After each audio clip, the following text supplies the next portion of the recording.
Yeah, man. Oh, here we are. Yeah, this is it. It's a bit wonky. If you know that, I don't know if you. How's that? That's all right. There we go. Let me Do some talking. 1, 2. Yeah, so I use this now because I That's just good. don't have to take the Mac everywhere. Yeah, really good. Yeah. I did a podcast with Sadie. Yeah. We did one thing. We recorded someone. James Endicott is an A&R guy. Yeah, I listened to it all, mate. I was a fan. fan. And then it died. and then the Mac died, and we lost the whole thing. Oh God, no. So yeah, after that I bought a similar but less fancy thing. Yeah, a less fancy thing. Yeah. Yeah. Did you use the Blue Yeti? I remember you Yeah, telling me. a little Blue Yeti. I've got a Blue Yeti over there. Have you? Yeah, just for little bits and pieces. So yes, we'll pour the coffee and then we can begin. Amazing. Yeah. Busy people or arty people only drink black coffee. Is that right? Yeah. I've never met a busy person that drinks milky coffee, ever. Okay. Yeah, I like coffee. I only got into it relatively late in life. Did you? I was in mid-20s. So I was working at Soccer AM and everyone was going off. Well, everyone would get a break if they like hot drinks, and I didn't. It's like smoking though. Yeah. If you smoke, happy days You could get away with it. You couldn't do anything else. You couldn't do any other habit. No, you couldn't go just off for a wank. I was going to go for a quick wank, bit of a wank, bit of heroin. Yeah, I'll be back. I'll be just for 10 minutes. Yeah, that's not fair, but I suppose they get less of a lunch break, do they? Yeah, well, they die earlier as well. Well, yeah, so yeah. I might swap this. You can. You feel self-conscious about Well, yeah, I don't want to mess up your Yeah, video. I've got all sorts of them. Got some dried flowers. Very nice. Yeah, that's true, actually. You can't get away with just going out for a wank break. Very rare. Well, actually, what we were just talking about, if you start working for yourself, freelancing, then you can do what you like. Have you seen that Mitchell and Webb sketch about working from home? Yeah, you go. Yeah. He's like, have you? Yeah. I love Mitchell and Webb. I like the number wang. That is That's very pretty stupid. good. Yeah. I like the football one. The football one's accurate when he's walking around Sky Sports now. Oh, I can't remember that. He's It like was a while walking around, ago. he's going football every day. Not ever the ever constantly happening football. Yeah. Or the Now We Know. Do you remember that one? What was that? It's like a sex scene they're filming, and well, I call him Jeremy because of Peep Show, but Robert Webb, he's pretending, going for it, and he goes, "Now we know," and the director goes, "Cut." Sorry, I don't know if you know you're saying it, but you're saying "Now we know" every time. Brilliant. But yeah, wank breaks. Maybe that's the name of the podcast. I don't Maybe. know. Yeah. How you doing anyway? Yeah, very well, thank you. We started, isn't it? We're underway. Okay, good. Yeah, welcome to the No Stress podcast. This is Robbie Knox. hello. I'm waving at the camera there. I like that on video. because you can sort of look into their eyes. I like this. I like the No Stress podcast because it's like that's all I'm about in life is minimising stress. Well, that's it. That's what I try and do. Yeah, and we could, if you want, we could just sit here for 2 hours, just hanging out, just laying down. Yeah, and I'm having a Red Bull because I didn't sleep particularly well last night. I'm really good at going to sleep. Yeah, but not very good at staying asleep. I can go to sleep now if you ask me to. I have no worries. We can have a sleep off. But my commitment to no stress is so great that I if I make videos for day job sort of thing, and a lot of the time it's just me going into London. But sometimes if I've got to take in a camera and some lights, it's too much to take on the train. But rather than drive in, because I hate it so much, I would drive up until the point where I get a bit stressed, just pull it off, find a bit, and get an Uber for the last little bit. Nice! Because I just know it's not worth it's really not 15 quid or whatever it was to do that last bit. Well, no, that's a good tactic. There's that thing called Fat Llama. Heard of that? No. It's like a camera and lighting equipment thing where you can actually rent camera equipment and stuff off people, and they'll deliver it to an address for you for when you get there. Wow. Yeah, there you go. Sponsored by Fat Llama. Amazing. I like the name. What a name. Yeah, really good. Yeah, Fat Llama, the Arctic monkeys, all the animals. All the animals. I've noticed recently, because there's a YouTuber guy who I did something on his channel recently called Doody Rhino, and I think he just dropped the rhino. Doody. And I've noticed this is just Doody now. And then Snoop Doggy Dog dropped the doggy, didn't he? Yeah. Became dogs. I think when people name themselves, they quite often had one too many animals. Yeah. And then later on, they go, I've done it, too many animals. Yeah, it needs to drop the animal. One. So if you are thinking of naming something, Like, just take one. Do I need this many but animals? Also, it gives you a bit of opportunity to rebrand, doesn't it? Yeah. Reinvent yourself. So maybe start with 5 animals. Start with 5 animals. And if it's going shite.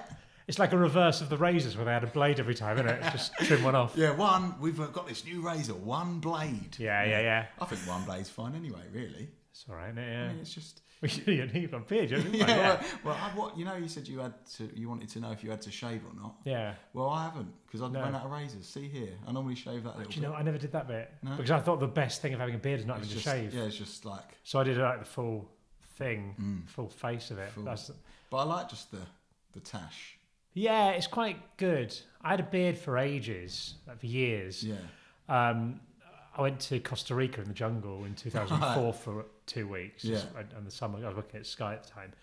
And we got, when I was there, I just grew a beard because I thought it was funny to go to the jungle and grow a beard. Yeah. I brought that to my housemate Sally and I was going to shave it off immediately. She was like, "Oh, that looks really good." I said, "All right, I'll show someone else." I did it for a bit. What do you mean show someone what you walked around like? I was thinking I'll go in and she'll go, "Ah, you look like a dick." Went like that. Yeah, ta-da! No, I thought she'd go like, "Oh, you look like a dick," yeah, and then we'd laugh, and then I'd shave it off, probably get a moustache for a bit and do that sort of thing. But it went down quite well. So that for ages, and then I sort of fancied a change, and I went to a party, and Ashley Cole was there, and he had a beard. I've got nothing against Ashley Cole. I've never spoken to Ashley Cole, but I don't think my fashion and Ashley Cole's fashion should ever cross. Yeah, well, it's like that. It's like 2 people that should never be in a room. Me and Ashley you Cole. And Ashley Cole. Yeah, I mean, yeah. As I say, you know the tier list that Jackmate did, and you were at the top. Well, let's talk about that now, because bloody hell, that's like the number 1 2 people that should never be in a room: Robbie Knox and Ashley Cole. There we go. Yeah, absolutely. We could do a tier list now of people that shouldn't be in a room. Someone said. Someone said that on one of my comments on the video the other day that me and Joe Wilkinson should have been in a room together because we look the same, with the same face. Do you know what that's a bit like? Don't take this the wrong way. No. It's a bit like Donald Trump and Boris Johnson being in the room at the same time, because you just wouldn't know. They got a little thing going on, haven't they? You and Joe Wilkinson. Donald Trump. I'm not comparing you to who's Donald Trump and who's Boris Johnson out of you two. Well, Joe's more successful, so him probably. He's probably Trump. Yeah, good. But yeah, but okay. Do you know what? If I had to take one of the two, I'd probably choose Boris Johnson. Yeah. Who's better? Who's worse? They're both worse in different ways. Yeah. I think. Like, Trump's got at least originality on his side. Yes. Boris is just like a weird tribute act, isn't he? Yeah. Yeah. But yeah, on Joe Wilkinson thing, I've had there's a few.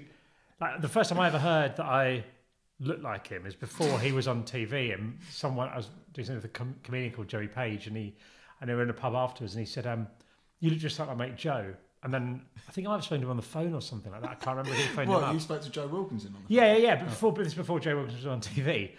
And then years later, no, not years later, around that sort of time as well, 2 or 3 times I was at stand-up comedy gigs. Yeah. And the comedian said, "All right, Joe," to me. Different people from the stage. And I remember the second time, I remember going like, "Hey, all right, Joe." And I went, "Oh, I'm not Joe." And he was sort of like... is Joe doing a funny thing, or pretending not to be himself or something? What a joke! But he wasn't. It was me. So I had to have. I know what you mean. You think I'm Joe Wilkinson. I'm not. I just look like him. But maybe you could start you could have your YouTube channel. You can have another one running alongside it called Being Joe Wilkinson. Well, we're Facebook friends because I can't remember. I think he might have. I think we've got mutual friends or something like that. I think he might have friendly, but I can't remember. So it doesn't matter. But we've had little conversations because I used to be on Soccer AM and get recognised, but he used to get people thinking it was me, sort of thing. And so every now and then we'll get little messages where he goes, "I was just in Italy and someone thought I was you." I just went with it. That's all right. I go, "Yeah, no, it's fine." I was in the pub and that. So you just got like a double life that occasionally crops up. I'd like to do a video with him about talking about it. I think that'd be really good. Yeah, that would be good. It's like having the same face. Because I get it. Like, sometimes people will say, like when I had a beard and not many people had a beard, people will go to you, "Oh, you look like Serge Kasabian," or "You look like Justin Lee Collins." I go, "We can't look like both." You just listening to the 2 people in the public eye with a beard at the minute. Whereas with Joe Wilkinson, I go, "Yeah, no, I get that. I can see it." Yeah, Joe Wilkinson, great in Him and Her. Very, very good. Yeah, I think he's brilliant. I love him. I love that programme, actually. Yeah. So Being Joe Wilkinson is going all right at the moment. But there's plenty more to talk about. Yeah. Being Joe Wilkinson, I suppose. Yeah. I'm not just someone else's face.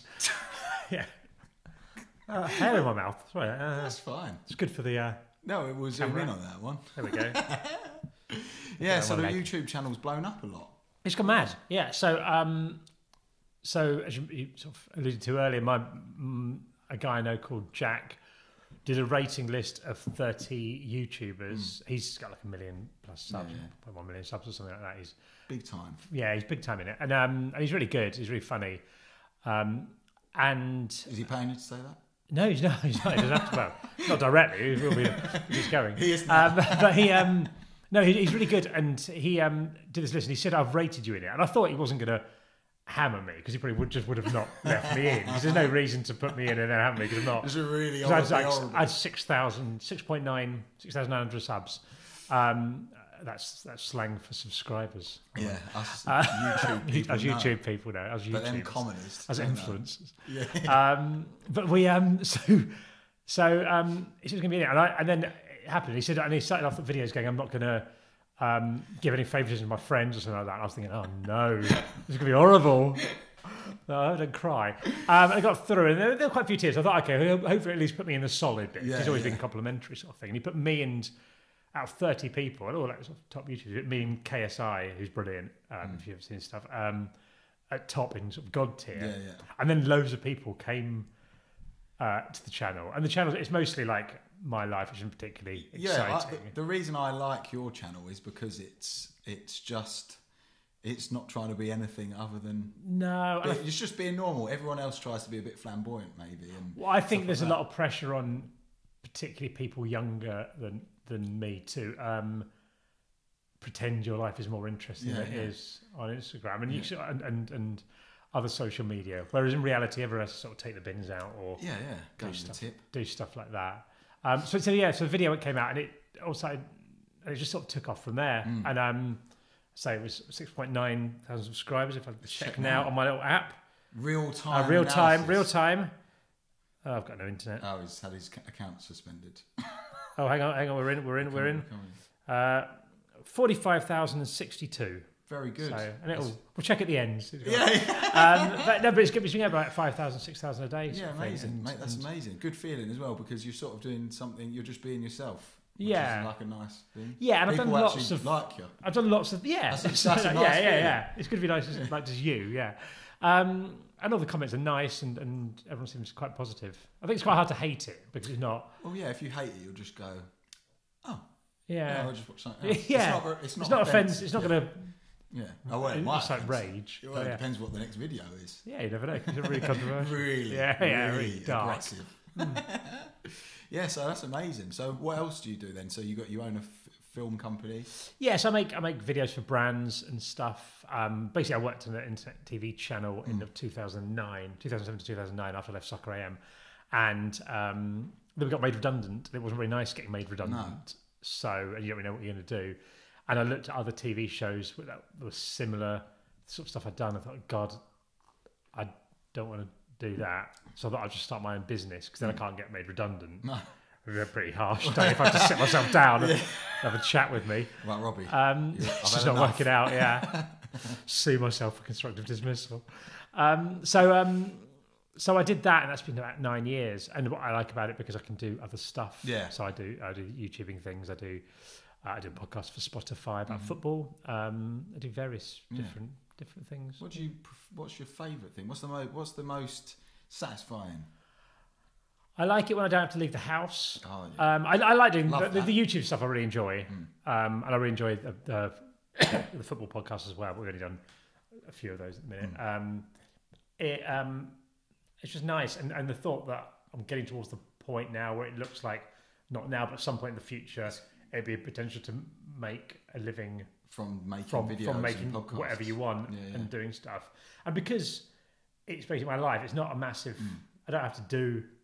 Sort of thing. I can just fit it in around. I've got to go to the tip for this for YouTube channel. Yeah, you got to just balance that. I've got to sort of slightly balance the. I don't want to be the bloke who's filming everything. Going, hey, like I went to American football on Sunday night. I saw that video. And I was saying to my friend Tim I went with. I said, I said, I'm just filming this for a vlog just because he was aware of what happened in the last few days. So just because I'm not going to become the bloke who films literally everything, don't worry about. But for this next couple of weeks, I need to sort of thing. So the American football, I never get it. I never get it. Not really. Me and my mate tried to support the Miami Dolphins once. Well, actually, first of all, we chose Baltimore Ravens, right? And then we realised that Baltimore is fucking quite dangerous. So we thought, well, if we ever go there, we'll choose Miami. I've been to see the Baltimore Orioles. Is that the baseball team? I've been to Baltimore once. Is Baltimore all right? It was fine at the state. We just drove in at the stadium and left. So it was fine. That was fine. Yeah. It's where the Wire is, isn't it, Baltimore? Yes. Yeah. No, I like it. It's the first time I've ever been to a game. I've been to all the other big American sports, from baseball, NBA, and that's hockey. what you like, baseball, you said. And hockey's really good, but I lived in Canada for a year, so they're obsessed with it. But I like it. I think it's a good sport. I think it stopped starting, but I think when it's a close game, it can be really exciting. Yeah, and I suppose there's a lot of it's a very technical game and massively tactical. Yeah. But it's just like, I get things, if it's not football for me, I'd struggle. Yeah. Rugby I do like. Cricket, sometimes I like it, but my dad and one of my mates, he just will watch 5 days. Really? And I just can't handle that. I felt like Rugby World Cup side, I've watched the odd family from Glasgow, so I watched Scotland a couple of times. The thing about rugby is I'm absolutely prepared to give it a chance, but it feels like a game they've not finished yet. They've not decided the rules. It's always changing, isn't it? Like everything's like they're always. I know football's brought in VAR and all that. That's a long conversation, but it's like it's not that long ago they changed how many points you get for a try, and now the scrums are always changing, and how long they play advantage force change. And it's like so much time spent on scrums. And the scrums are pointless. They don't work.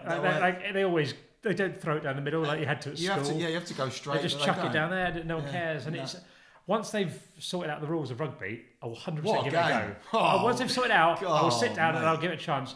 I want them to go, right, it's finished. Then I'll go, okay, mate, until then. Once they've sorted it out, we'll go and watch a game. Have to, yeah. Because until then, not interested. Because I've seen games and really enjoy them. I watch at least they're trying. Thing. Yeah, I try it, but until they've decided on it, I'm not going to commit. No, I agree. Yeah. I agree. Cricket, again, I've not.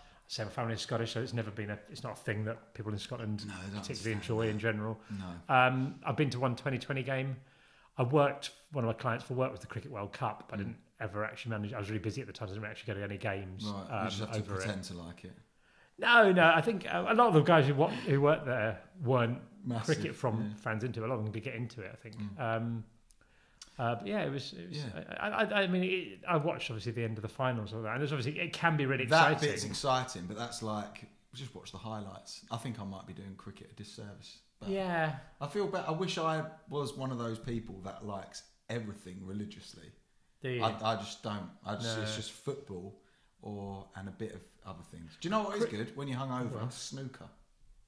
Nah, not for me.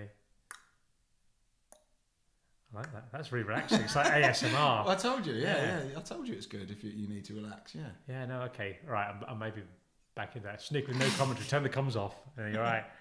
I watch on Sunday mornings, or Saturday mornings occasionally as well. In the winter, I watch downhill skiing. Yes. I love that. That, I would love to go skiing.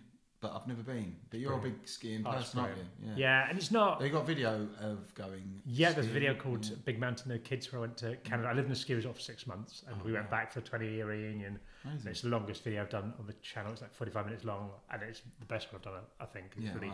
It's really good. It's the whole experience about skiing is great because it doesn't matter.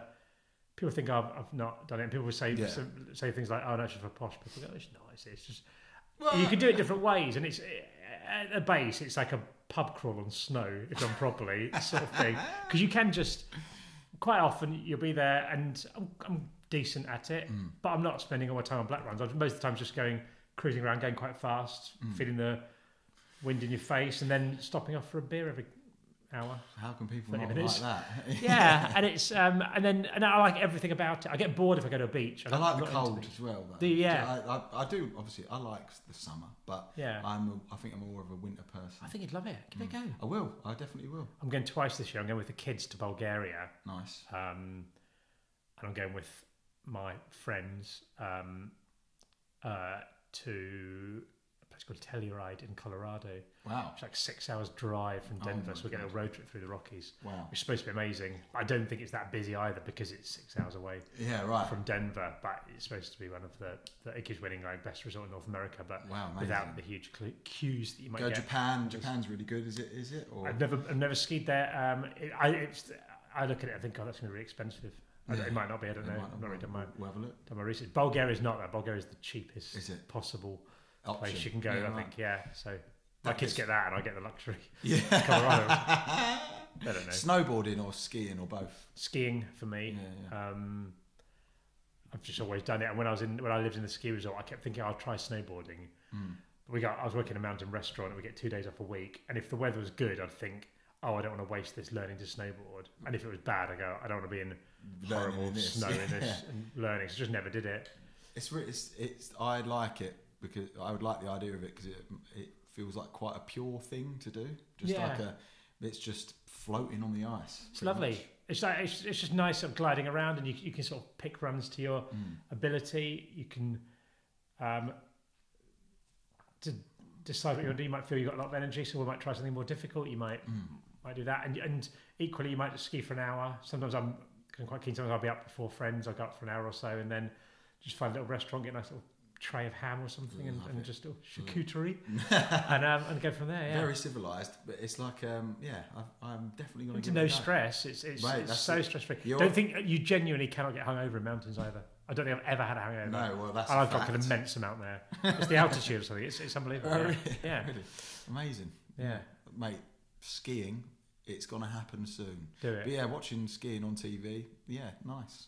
Yeah, I like it. It's mental. There's a resort we do what's called Kitzbühel, and they've got a Hanekammer, called the Strife, I think. That's like considered the most dangerous of the downhill races, and it's just brilliant to watch. Yeah. And you do appreciate it because they go fast, but on TV it never looks as bad as it was. And the slopes always look like that. But then when you go to, because the good thing as well is like if you're into football, if you can't just generally just go and play at Old Trafford. No. But you could ski any of the World Cup downhill runs. That's great. Is it like does it look easier than it is? Well, I don't think it shows you how terrifying it is. But the thing is, if you're a decent skier, you can do all of these runs, but you probably don't do them at 90 miles an hour like they do. And you'll see bits, and on some runs where you go down, and it might take you like 30 seconds to sort of ski down it, and then you watch it on telly, and they'll do it in the air. They hit the lip of it. Again, like a second like that, and you go, okay, fair enough. And if you're going to watch one, watch Kitzbühel, which is normally late January, and it's huge. It's like becomes a massive party thing there. They end up quite often having to like fly snow in helicopters to get it done because it's not that high altitude. Oh right. And it's so dangerous. So look up Kitzbühel crashes over the years, and then you just see. Wow, that's serious. Yeah. That's what I like about the winter. I think the Winter Olympics is by far the best Olympics. I really like the Winter Olympics. Yeah, definitely. Because on most events, someone could die. I don't want them to die, but I like the element. The idea of it. In the Summer Olympics, how are you going to die if you get hit by a javelin? I mean, it's not going to happen. Whereas most things, even the ones that are safe, like cross-country skiing, they go, well, chuck a gun in and do some shooting at the same time. It's like, all I can think about now is what potential Olympic sport you could die at. Yeah. Pole vault, you've fallen your head. Maybe, but then there's a lot of matting, isn't there? If you come off the end. Yeah, cycling. I suppose you could die in cycling. That would be pretty bad. Yeah. Track cycling I got really into, actually. Did you? It's brilliant. I went to the World Track Cycling Championships with a friend for a friend's birthday a couple of years ago. It was out in Holland. I can't remember where it was. What place? Apeldoorn or something like that. Okay. It's brilliant to watch. It's so Do you like good. Speed then? Not the drug. Love it. Yeah. I like. Yeah, I like. There's lots of different cycling events if you've never watched track cycling, and I can't ride a bike, so I'm not Not at all? a cyclist. Or No, I've learned a couple of times and then forgotten because I haven't got a bike. Right. And they say you can't ride a bike. You can't forget to ride a bike. It's like riding a bike. You can. I've forgotten twice. Robbie's proved it. But I don't think it would take me long to learn if I want. I think you could do it. Yeah, the time I relearned it was on Soccer AM. We did it, and it only took me like an hour or so to be able to ride around a bit. Yeah. But I wasn't great at it. But I only did it for a bit. We're doing a duathlon thing. But there's all sorts of like different events, and the way it works, like an elimination race where they'll go around and the last person every 5 laps, I think it's knocked off or something like that. That's really exciting. And they go up high, don't they? On some of them. They go high, yeah. And you see the tactics when they do like the sort of sprinty things where there's so much of an advantage to being behind someone, and then going forward because you've got that slipstream effect sort of thing that they won't. One of them won't just go away because they want to just go behind them and then have their energy at the end. So they do this little cat and mouse thing where they go really slowly for ages and then until one of them just breaks off sort of thing. And it's really exciting. It's so great to watch. The thing that I like, because I play football on a Sunday, and the thing I like about playing a sport is that you just forget about everything else. Yeah. So when you're skiing, I assume you ain't thinking about anything apart from the snow, and that's it. Which is a good feeling because in life you don't really get that opportunity that much. No. Yeah, so I can imagine that skiing is very good at providing that sort of peace. It is. We went to Whistler in Canada this year. It was so fun. It was with 3 friends in our immediate group. There's 4 of us staying in a place together, and there were 11 people in total. Some people going from Australia, sort of that. But the 3 people and me, we've almost all got kids, sort of thing. And it was so weird being more so than being in the Alps, being on the other side of the Atlantic, and there it felt so remote and at peace, sort of thing. Love it. Yeah, no, that's really good. I thoroughly recommend it. Yeah, like my wife's come on ski holiday. She doesn't ski, but the whole being in a mountain's nice. Like being there, just getting food. A lot of it is the food and drink. Skiing's great. I just love all the beer. But you know, and the thing why it's worth doing skiing rather than just getting a mountain is because sometimes you'll go to a mountain restaurant and some of the best lunches I've had is where you found a place that you physically could not get to if you weren't on skis because it's not on the top. Sometimes you can get a lift up and you're just remote. They've got a log fire. Mate, that's get really some mulled wine.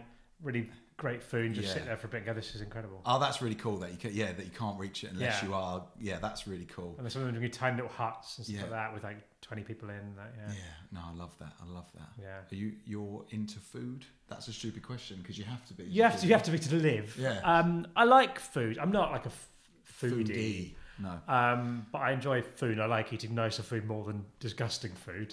As a general rule. I like cooking. No, I actually like really shit food. That's what I like. I really like cooking. I love cooking. And I might I'm thinking about doing a live stream thing on a YouTube thing once a week where working title cook dinner. Robbie cooks dinner or something like that. Because a lot of people do these little live stream where they just chat to people on that. What I might do is just like cook dinner once a week and invite someone round, have a little chat with someone while doing it. And then also, if people are into it and if it does well, then you can say what recipe you're going to do. Just some recipes out of books and stuff. Go, right, we're going to do the Ottolenghi simple aubergine thing tonight, and everyone can do it along at home. Imagine a massive live stream where everyone's cooking their dinner. I love cooking. It's like if I have a crazy day. If I don't cook, then cooking is sort of my way of like coming down from the day because otherwise I just feel like I'm going mad. Did like a butternut squash risotto last night. I'm really good at it. Nice. My wife's vegetarian. I'm vegetarian as well. Are you? And so's Ella. Nice. Well, that's good. Yeah. Have you got any good vegetarian cookbook tips? Wow. Okay. There is Jamie Oliver. The new one, the veg one. It's amazing. Is it good? Yeah, it's really good. Okay. I want to go and get it to talk through to show you. Feel free. Do it. Should I just talk away while you're doing that? Just talk about yourself. Hello, listeners. Hope you're well. I don't know if you like cooking or not. I'm not really sure. I don't know who you are. I don't know much about you. I quite like the following things: risotto, sausages. I like ham. I really like peas. So just listing foods I like. Dave's back. Veg. Right, yeah. No, so I've seen it. Is it good? Mate, okay. So people might not be a massive fan of Jamie Oliver, but there is a countless amounts of good recipes in here. Right. We've got the super stacked sarnie. Wow. You look at this. The crispy mushroom shawarma. That looks incredible. Yeah. Amazing. My wife doesn't like mushrooms. My wife's a fussy eater. It's not an ethics thing. Just happens to fit in with her. Yeah, she's her. With the thing. Bit, Veggie moussaka, that looks great. Moussaka. We've got a super comforting gumbo. That sort of sounds. That's really good. This sounds like my rap name. Have you got? have you got the Ottolenghi Simple book? No, it's not. It's not purely vegetarian, but it's mostly vegetarian. I haven't. Are you vegetarian or vegetarian? Vegetarian. Yeah. Like I get that eating animals is a bit out of order. Yeah. Like for ages I was like, I love meat, and I thought, I just don't think I could. I don't think I've got the time to do it. But it's getting closer. I think it's just one of those things that just becomes. I like meat though. It's not because I actually don't eat it. Not because I actually like it. Yeah. And it doesn't. I don't know. I don't know if it makes me feel squeamish thinking about it, or if it's not really because of that. It's because of climate things. Yeah. Stuff. By the way, that's good. Yeah. Honey halloumi with sesame seeds all over it. We've got all sorts of snacks in it. River Cottage Veg Book. Have you got that one? No, but I do know. That's brilliant. Yeah. And I love that program. I don't mind that program. I do quite a lot from that, and I do quite a lot. Hemsley books are good. And they're, again, not exclusive vegetarian, mostly. And there's another really good one. What's the other really good veggie one? Because I've got quite a lot of veggie cookbooks because I'm trying to eat less meat. Yeah. I'm not at the point where I'll completely get rid of it, but I figure I'll probably do a bit less, couldn't I? Yeah. A bit less. I like a cookbook to get ideas and then just riff around. Yeah, I like, and that's the thing about cooking is you sort of learn that you can vary it a bit, and you sort of learn what ingredients you have to have and what you can't. And if you're baking, then it gets more sciencey, and you have to be accurate in your measurements. Baking's difficult. Yeah. I love making bread. That's something I do for stress. What I love most about bread is that you cannot rush it. Like, I mean, it just won't work. It's not like something you can go, I'll just take this out of the oven a bit quicker or something like that. You have to go, right now, I've got to sit there for an hour, and I find it really relaxing. Yeah. And I've got a best thing I've ever bought in my life is a Kenwood Chef food mixer, right? Because the kneading can be quite tough. Just chuck it in there, do it there, and then just go. It's brilliant. Yeah, we're just advertising products. We are, and books, influencing. Yeah, well, influence it. Your life, your new life, as an influencer. It's such a weird word, isn't it? Influencer. I imagine that you've been influencing, have you? Oh, I've done some influencing, I can tell you. Now, it's such a weird thing that I can't believe that people would adopt that as a phrase. Would say it as a word, unironically, not joking. I'm an influencer. My job is to influence. No, it's not, mate. I struggle with the word content because that was always a word that I'd go into meetings. Yeah, well, and people would say, we need this content. I go, do you mean video, mate? Mate, that's like a social media management SEO talk word. Yeah. Like content creator. Like I remember going into meetings as well, and people would say, I'll share that document with you. I was like, do you mean email? And now I'll say I'll share it now. I've just had to adopt it. Been influenced, yeah. But I remember the first time I heard that, I was going, been shared. Just send it. Send it over, mate. I mean, do all these fancy new words. Yeah. I don't know. So I find the word influencer weird. But anyway, carry on. What I've written influencer here to remind me. Don't know where it is. Because do you know this Josh is like Weller some absolutely mad. It's like it's just the ramble. I like it. Yeah, it's really good. Yeah, this is actually quite a relaxed one because what I find is I do too much, and then I can't really choose what I've got to talk about. I mean, I haven't yet. I don't. You can just put your finger on it. Yeah. But do you know who Josh Weller is? Josh Weller. Yeah. He's the guy who fought KSI originally. No, that's Joe Weller. Joe Weller. Who's Josh Weller? Josh Weller is he used to be, well, he still is, I assume, but I used to listen to his music, and he had a song called Circus and stuff like that. But you would really. What sort of music is it? It's like it was acoustic. It was like a show tunes type thing. It's quite difficult to explain. Okay. But I'll show you. But his Instagram, you'll really appreciate it because he basically is like being an influencer ironically, and he'll do like a fake video of being a contestant for Love Island. Brilliant, yeah. It's really funny. You'd definitely appreciate it. Okay, yeah. He'd be like, I'm really I'm not sexist. I believe in equal rights. I believe all my chicks should be well, like that kind of thing. It's really good. Yeah. You'd appreciate it. It's good coffee, by the way. Yeah? It's really nice. Do you want another one after? I'm fine. I'm still going with this one. No, I don't really Getting try to do coffee after 12. I'm slightly breaking the rules here because I'm getting with bad sleep. I mentioned earlier. I always sleep well, like you say. I could sleep now under the table. Yeah. Easy. But last night I woke up at 5:30. Well, this morning 5:30. I woke up at 3. Thinking about stuff. I was awake for a bit, and then I probably got back to sleep about 5 something for a bit. Are you a napper? Yeah, but I'm not sure that helps. I'm good at napping. What my problem is, if I'm in a good routine of sleep, I'm fine. But because my job can be like yesterday morning, I had to get up early to drive to Bedford because I was doing some filming up there, and because again I mentioned I hate driving in traffic and I hate all that sort of aggression thing. I just leave it really early so I don't get stuck. Don't have that issue. So I left at about 4:45. No, probably about 5 o'clock, maybe something like that.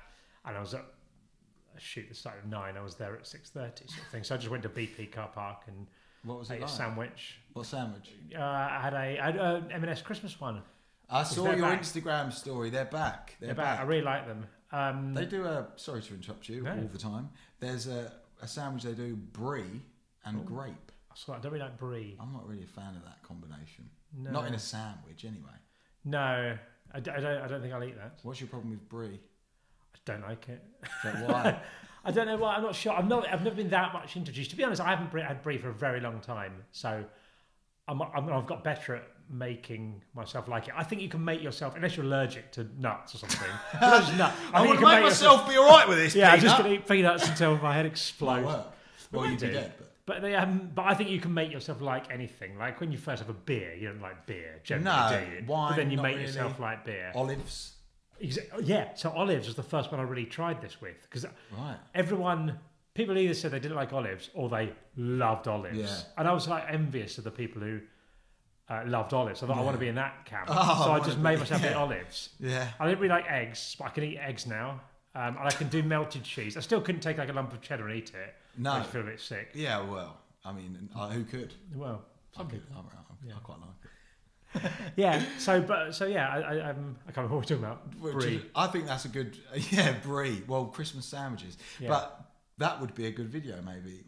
Robbie eats things he hates or tries things he hates. Yeah. Until you like them. I did a video where we went to Madrid. Robbie and Tubes go wild in Madrid with Tubes from Soccer. I sound like a massive fanboy. You've seen it? Yeah. Have you? I liked it. So then we went to dinner with Tubes, and like it was like going out with my 5-year-old son. Mate, when you moaning about food and the bit where you had to explain the concept of Airbnb.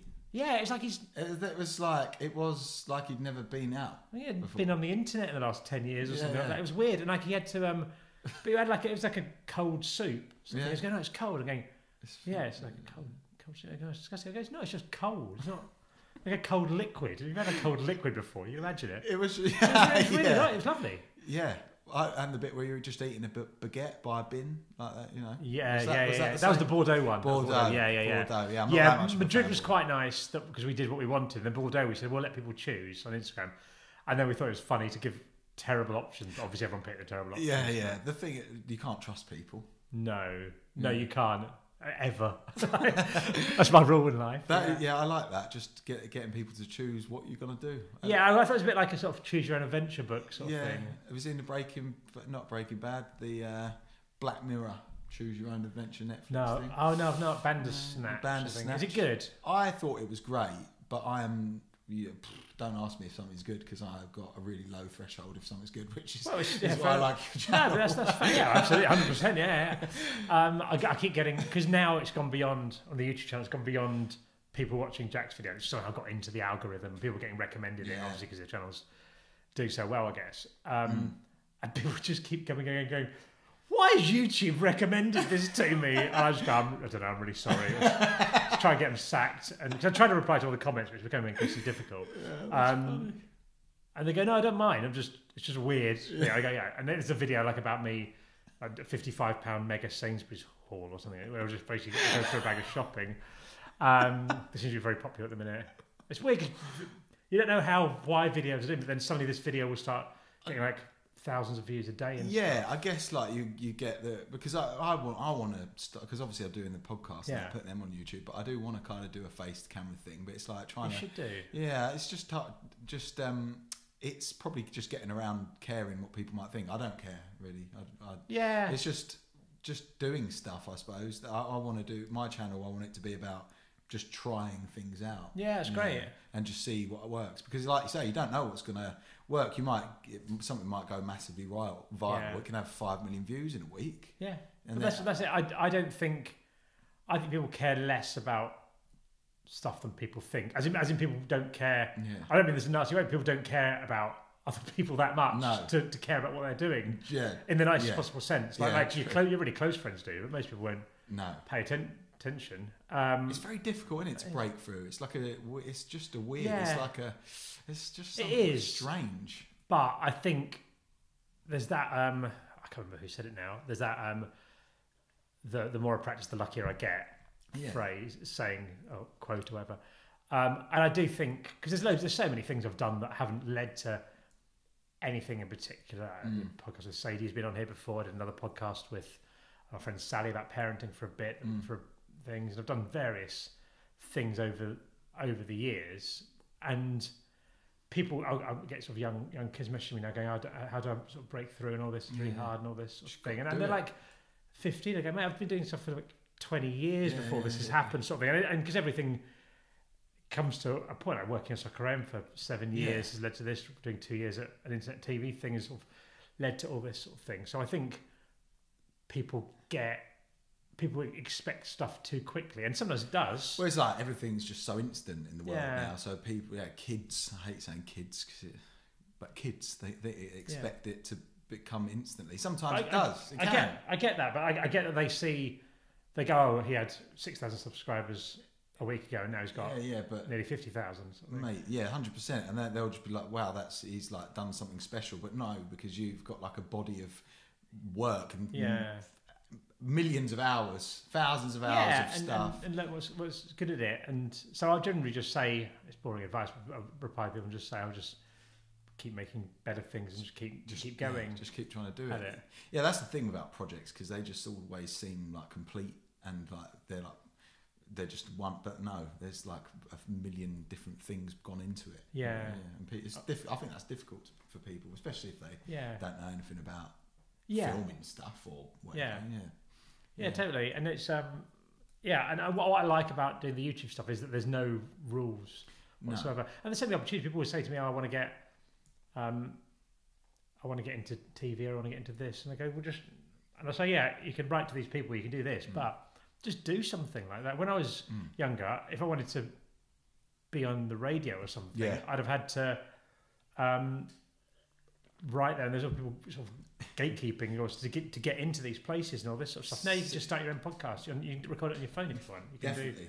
Yeah, I think it's probably better to not be on the TV. You got much more freedom. Like what podcast was it I listened to? Joe Rogan. Did you ever listen? I've listened to it a few times. The Alex Jones one. No. Have you seen that? It's like 6 hours of madness, and it's amazing. It's like groundbreaking. No other platform could let you have that. Some of the shit he's talking about is obscenely mad. Like it's like loads of conspiracy stuff, like crazy Chinese people growing human flesh in laboratories and then making like joint animal and human hybrids. It was a really crazy guy who seems to believe it all. Who knows, could be true, but you could never have that on anything else. That's why YouTube is better. They'll probably, I don't know, I was thinking, I wonder if there'll ever be a different platform. Probably. I don't know. I mean, TikTok's doing well at the minute. I've not really spent any time on it, sort of thing like that. You never know. I mean, and things change as well. Like Instagram was all like filters and stuff like that. That was the sort of thing.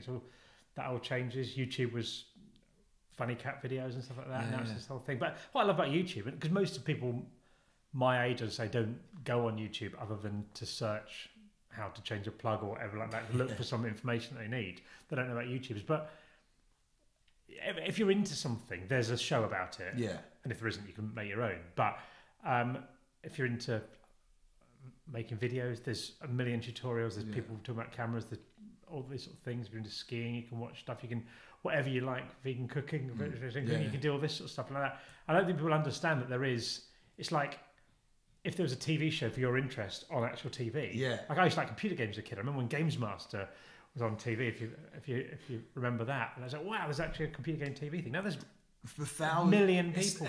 It's just like a whole new world, and it's only YouTube is it 15, 16 years old or something? I think. But we're still so early in it as well. I think it feels like people are going, oh god, I wish I thought doing this years ago. We're so early in you can still do it, without a doubt. There seems to be like a group of people, like Jack Mate and True Geordie and KSI and all those people, which I think there's like some like misconceptions about like. I feel like those people and reality TV gets put in the same bracket, but it's not really like that. No, it's not. It's like, these people are really working hard. I mean, I don't have any problems with reality TV. I'm a massive like soft spot for all the shite programs. So I don't personally think that, but I believe that some people probably think that the people haven't earned the right or whatever. But the right is grafting hard. Yeah. People just don't understand it. Yeah, it's what I like about the sort of YouTube side of things is it does feel really inclusive and collaborative, and there's no like quite a lot of times in TV and that. I remember when I was at Soccer Around, we're doing the music stuff, and they'd be like, we'd have a band on, so they can play the video. They go, no, because Zane Lowe's show wants to have an exclusive of the video. We're like, why do you care? Why do you care if someone's seen the video before? What does it matter? And it was so, people would say to us, "I go, do you want the exclusive video?" We go, literally doesn't matter, don't care. and whereas in YouTube, it feels like everyone will go on each other's channels and help themselves out. I don't know, they have the sort of people have beef and all this sort of stuff. Yeah, of course, but that's a part of it. I suppose, I really like it. I think it's really so. For you and Joe Wilkinson's the beef that's coming. No, all friends, all good there. Yeah, it's interesting. Yeah. It's an interesting thing. I don't know. It's like everything though. It seems quite complicated, but it's like a bit simple, really. You just make stuff, call it something interesting, and people will watch it. Yes, it's a. There's all these. There's a million videos online about how to get noticed and the algorithm and all this. But I think nothing works for a long time that's based on cheating as like that. Because if you think what YouTube or Google or iTunes or anything are trying to do, they're trying to get. They want to adverts, so to do that, they want people to watch their stuff, and for that, they want to get people to watch the best stuff. So if you just concentrate on making what you think is the best stuff, then eventually over time, one of the reasons I started doing YouTube was because, as I say, my job a lot of the time is going around with the camera and doing things, and I enjoy it now. I'm 42 though.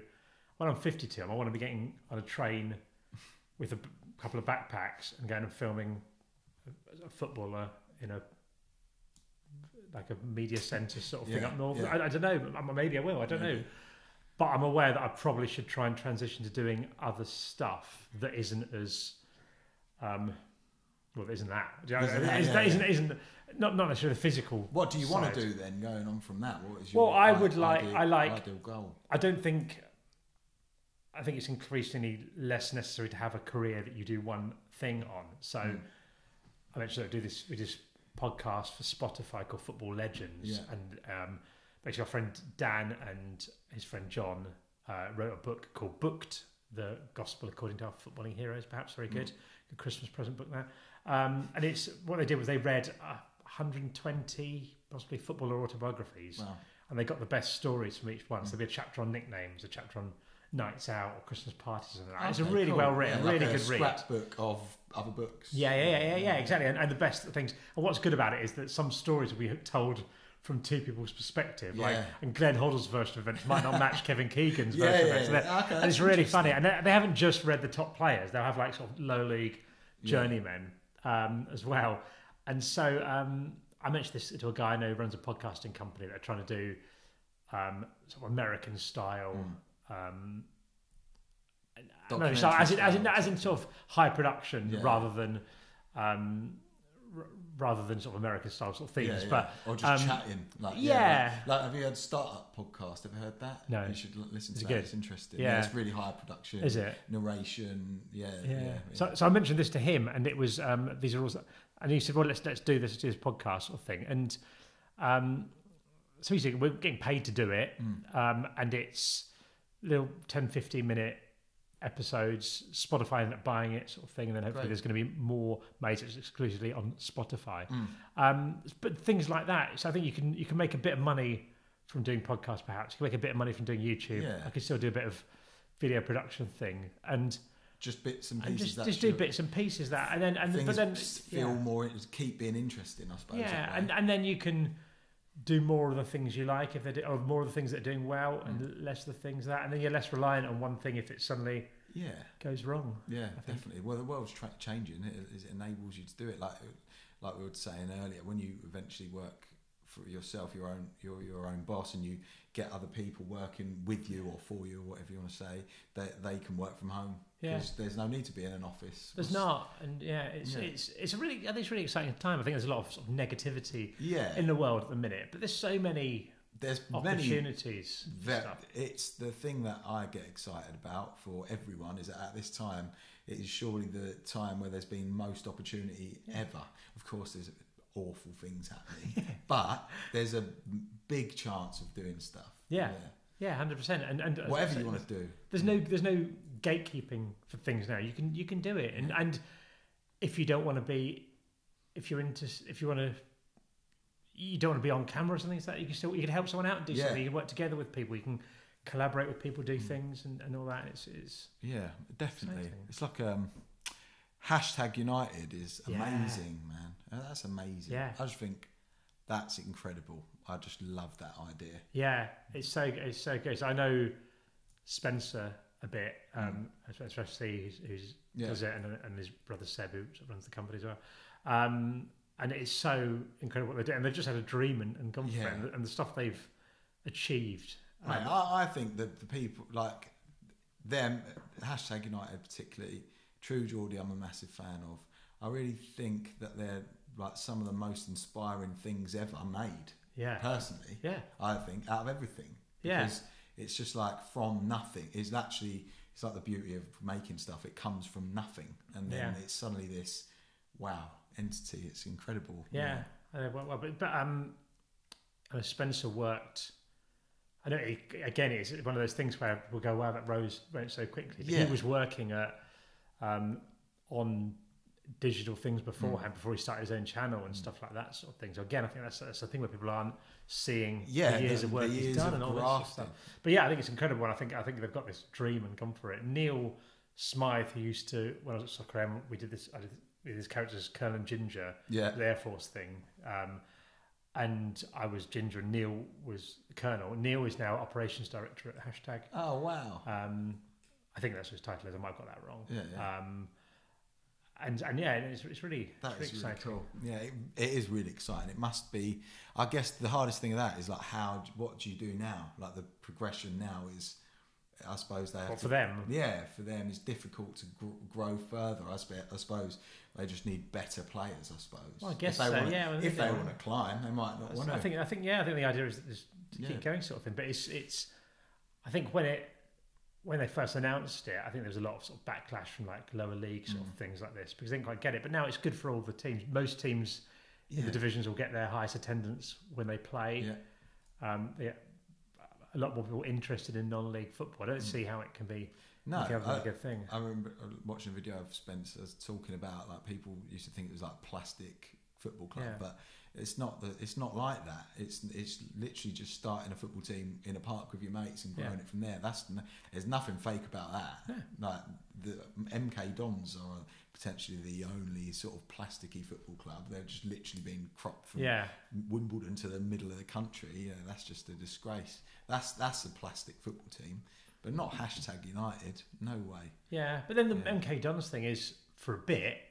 And then after a while, you get 20 years in or something like that, and it's sort of like you've got these kids that have grown up supporting this team, and then after a while, it becomes like its own. And it might have this horrible it's got history. This like dirty past. But MK, I don't really understand why they didn't just start a football team. Yeah. Did they start in the bottom tier though? Well, no, they just took over where Wimbledon. That's the sort of cheaty bit, wasn't it? Yeah. I can't believe that was allowed. No, it does seem weird, doesn't it? It's very American, isn't it? That would never happen now. Do you think? I can't see that happening. Especially to move a club so far. Yeah. Away. It just seems like It does seem cheap. It only seemed Yeah, it just seemed. It's like a massive loophole. I don't know how they got around that. That was fucking outrageous. Yeah.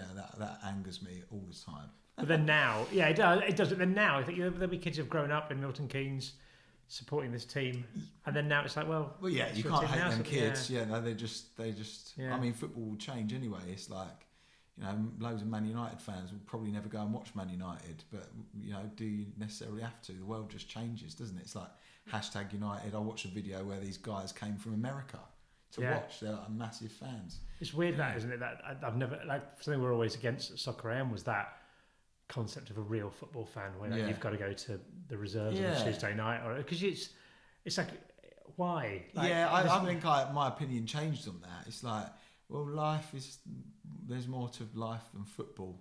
Yeah. Unfortunately. Yeah, I used to think, if you don't go, you're not a real fan, you don't deserve to have an opinion. Which obviously there'll be kids who are Man U fans living in Surrey or something like that, who are far more into it. But they probably know more about football than a lot of people that go. Yeah, I'm always amazed. I was talking about this someone the other day.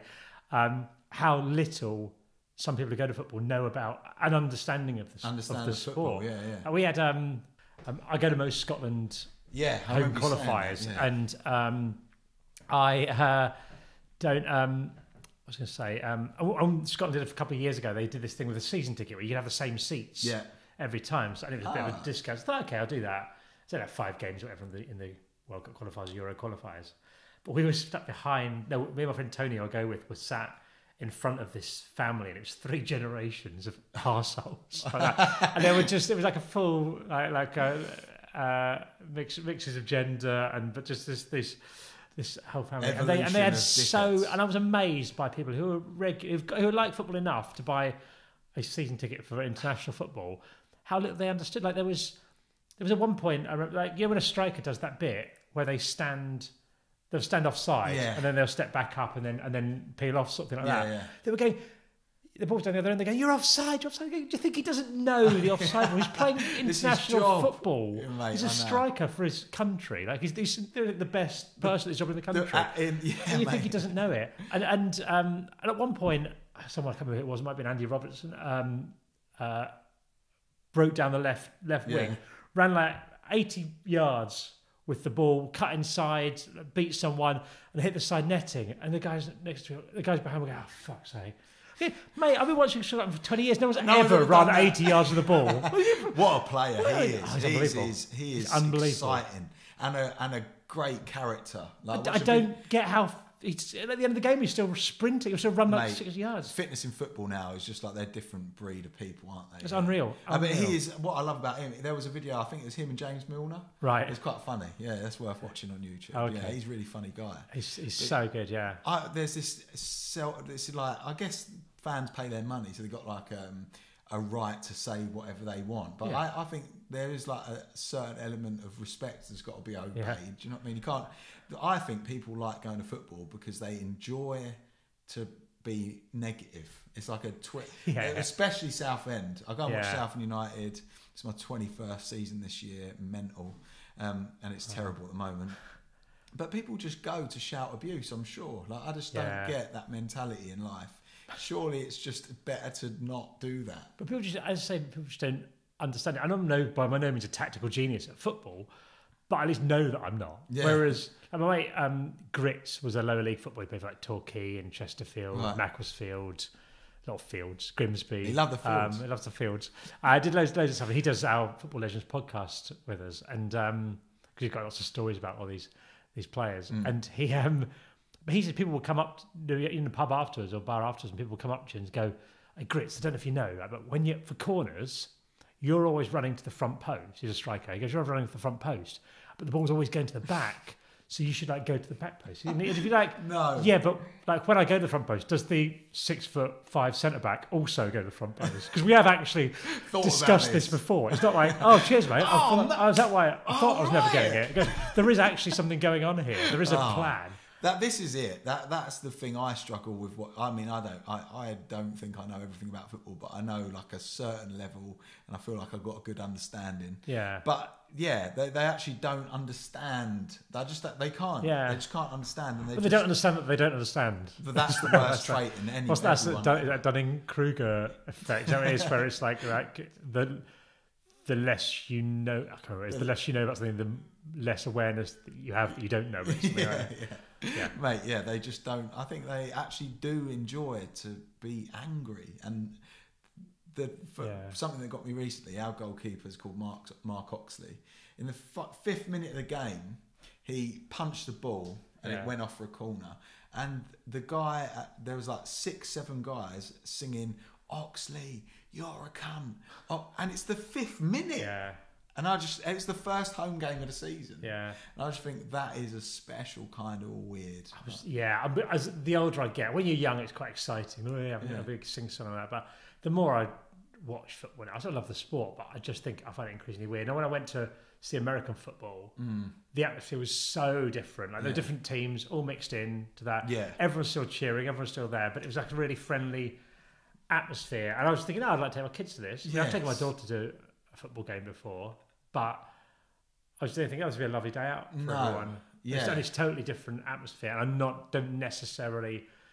I'm getting less and less convinced that we've got it right. Right, yeah, I agree, but also there's like something in me that does enjoy the like uptightness of the game, and like there's that sort of tension and release, isn't there? When something happens, that's great. Exactly, and there's something about football that just turns people into dickheads. So it's like you can't really judge someone on their attitude at a football match. No, 100%. Yeah, but I remember going to. I went to boxing once. I went to David Hay fight, and I'd never been to boxing. I went with my friend Warren, and I said, the fight wasn't till like 1 a.m. or something like that, but you had to get in there by 9 or something like that was the rules, or 10 or something like that. Insane. And at one point, I thought, well, at least I can drink. And then some people had a fight in the O2, and so they shut all the bars. I'm like, oh, for God's sake. Like, what am I going to do now for 2 hours? I'm sat around with people who want to fight each other who can't drink. It's dreadful. Then I found out you could just go upstairs and go to the other bars, you're fine. But I was going to Warren said, "Oh, mate, boxing crowds is the worst." And he goes, "Mate, you've never been to darts, have you?" I went to darts since then, and it was a mixture of the best and worst things about Britain. Well, it was like the same people could simultaneously. It was so funny. It was such funny people on this. But then also like there'd be people. There's people sat on the tables down the bottom, and then there's people sat in the things. They're all like slagging each other. You're slagging people whether they're sat at a table or in a stand. What are you doing? I'd like to go to darts, actually. It's worth going to. It's quite fun. What I think about darts is it's like an in-joke that everyone knows it's bollocks, apart from the people doing it who think they're absolute legends. The kings, and all that. I filmed Phil the Power Taylor a few times, and I like he's a nice guy. I really liked him. But he genuinely thinks he's up there with Muhammad Ali, like that. And maybe he is. I mean, he has been at the top of this sport, but he thinks like he seems to sort of think like that, like they're sort of like equals, like that. Whereas I sort of think, well, it's just drinking and doing that, isn't it? But I mean, maybe he is. I don't know. Maybe I'm being harsh. It's difficult to be that good at anything, though. Well, yeah. I mean, he's obviously been incredible at the top of his sport for years. But maybe there's things like that where it's like, it's a bit like the royal family. It's like, this is a bit weird. Do you not understand that it's a bit weird? Maybe that's a bit like darts. They're like, you don't understand how weird this is. I wonder if, do you think, I was thinking about this the other day, do you think the Queen's aware that there's loads of traffic in London? Do you think she thinks it's fine? She thinks it's easy to get everything. Because you're driving around going, that's a piece of piss, yeah. England's great. Do you think she's going to know? They're talking about traffic. It's what the Minster Bridge is well easy to get over. Yeah. The Rawhide Tunnel. Whoa. Yeah. So I don't know. Yeah, who knows? Yeah. The royal family is an interesting beast, isn't it? Yeah. But some dart players, in a way. Yeah, it's I don't, my royal family thing. I just don't care about. Like, I don't have particularly strong views either way. Like, there's probably something slightly unhealthy about having this sort of class system so built into things. I don't think it's necessarily healthy in that way. Very medieval. But also there's loads of things to sort out first. That's it. There's plenty to do before we sort them out. Did you see that thing that, I used to hate the royal family, but I don't think it's very productive to, there's many things to talk about. Politics. I used to be well, I do like to listen to talk about politics, but I used to really get. It used to be all day, every day. Politics podcasts, LBC, all day, every day. But then Prince Harry, I hate fucking calling him that, so I'm just going to call him Harry. Yeah, that's fine. Harry, what's his second name anyway? What is their name? Windsor. It's not really. It's German, isn't it? I think. Maybe Windsor. Yeah. I don't know. Harry Windsor. Harry the Prince. Yeah, I don't know. There was like a letter, or like a letter to the common people, right? About I think the Mail on Sunday, or I think it's Mail on Sunday, printed a letter, or printed some lies in a letter that his wife wrote, whatever her name is. I can't remember now.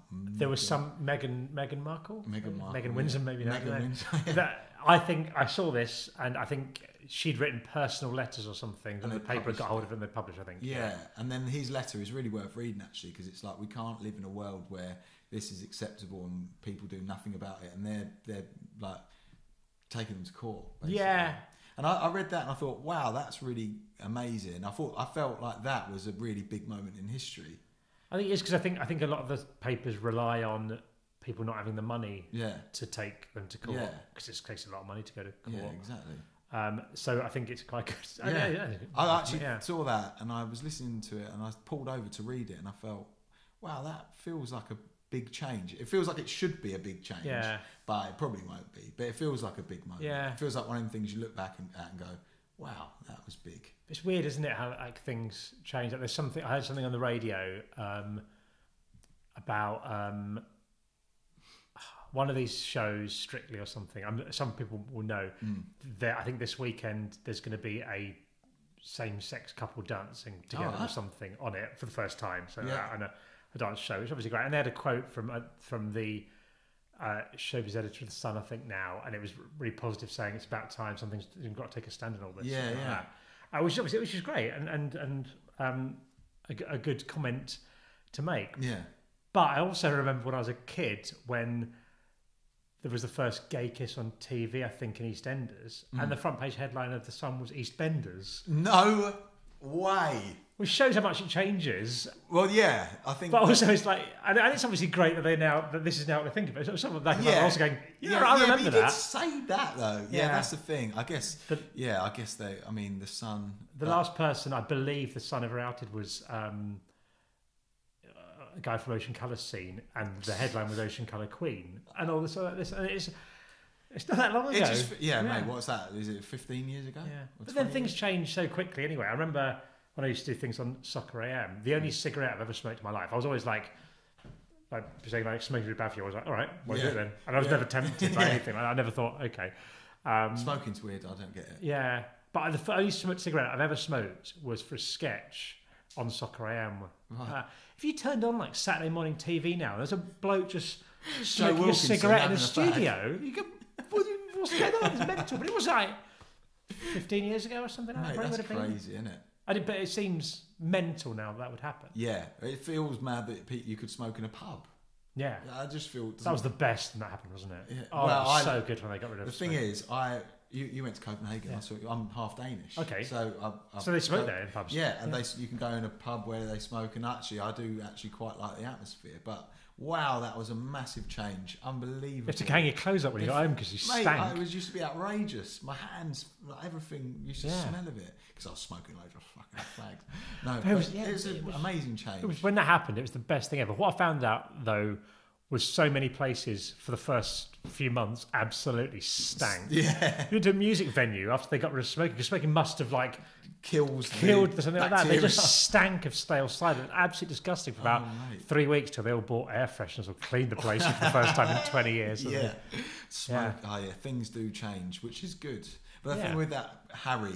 Yeah, sorry, yeah. Well, I'm just going back to it. But the thing that I thought, I read it, but it still said whatever his actual title is at the top.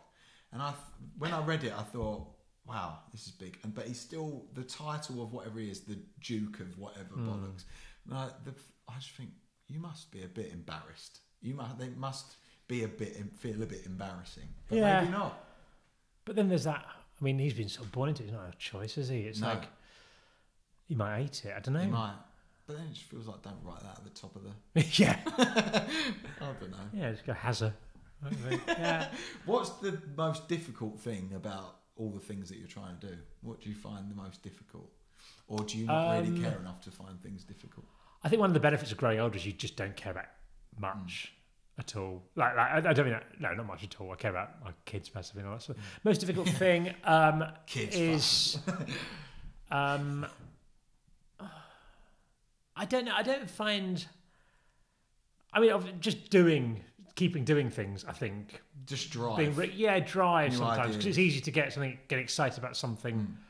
First of all, but then when you're not necessarily seeing progress for a bit, like it's really easy to make videos this week because there's loads of new people coming up and everyone's telling you how great you are. But when it's just been going, stagnant. I believe. Well, I've heard YouTubers say it, but you get to 100,000 or 100k. Yeah, that's YouTubers like to say.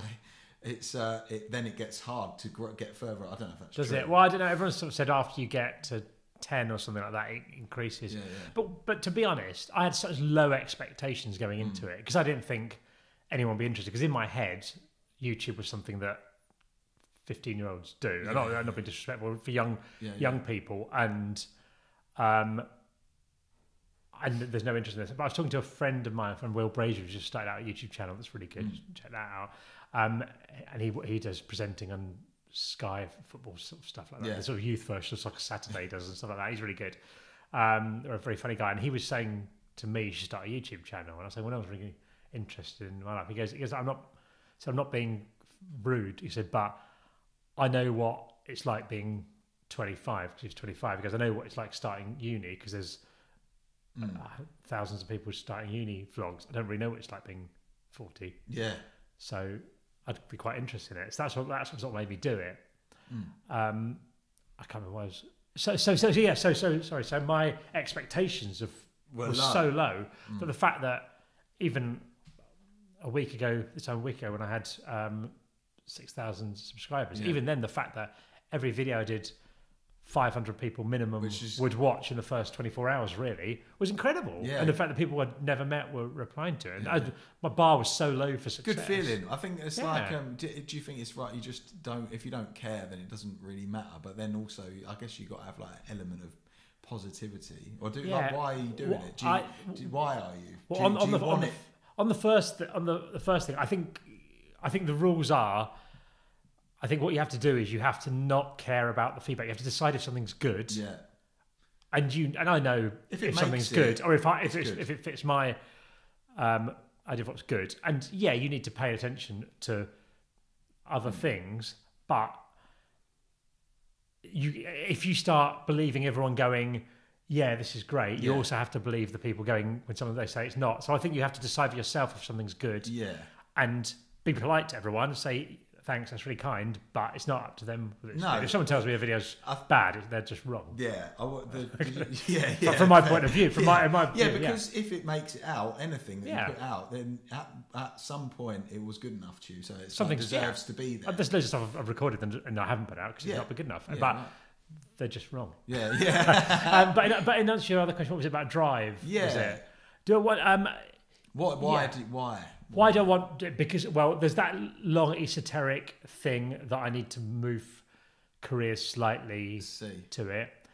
It's more enjoyable making videos that you want to do than making a video for a corporate client. Although I enjoy my work, but it's more fun having that creative sort of thing. And my plan has always been sort of to grow it over 5 or 10 years because I figure that's perfectly manageable. You can keep going for that time and you're doing well. I was never expecting any sort of fast growth. I thought we'd just keep going. If you get like 100 subscribers a month over 10 years, that's quite a lot, quite decent. And that's always been my sort of aim to sort of slowly move into it. And also it's nice having a sort of completely creative thing that you can do yourself where you're not really answering to anyone. So that's what, so it's not like it's like a drive. I'm quite committed to doing things, but if it didn't work out, I wouldn't care. Yeah, you'd still do it. Yeah. I watched a video, True Geordie and David Icke. Okay, no, I've heard it's really good though, is it? It's really good. They talk about all sorts, but the one thing I thought was really good is that David Icke says, well, when like going back to what you were saying about comments on the channel, whether they're negative or positive, he says, I just accept all comments in exactly the same way. They feel the same to me, whether they're positive or negative. I thought that's an interesting but psychopathic way to feel. Oh, if everyone was going, "You're an arsehole, mate," every single comment, then I probably just sitting there going. I try to reply to all.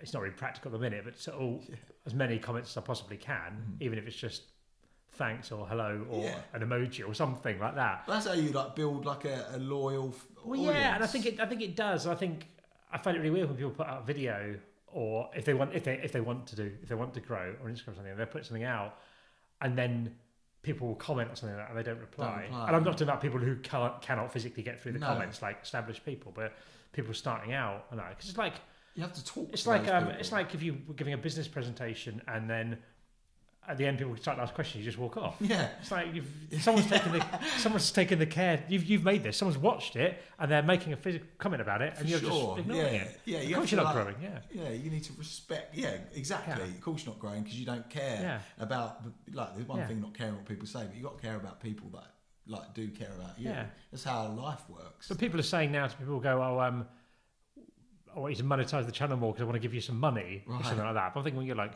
some 20-year-old kid, you need the money more.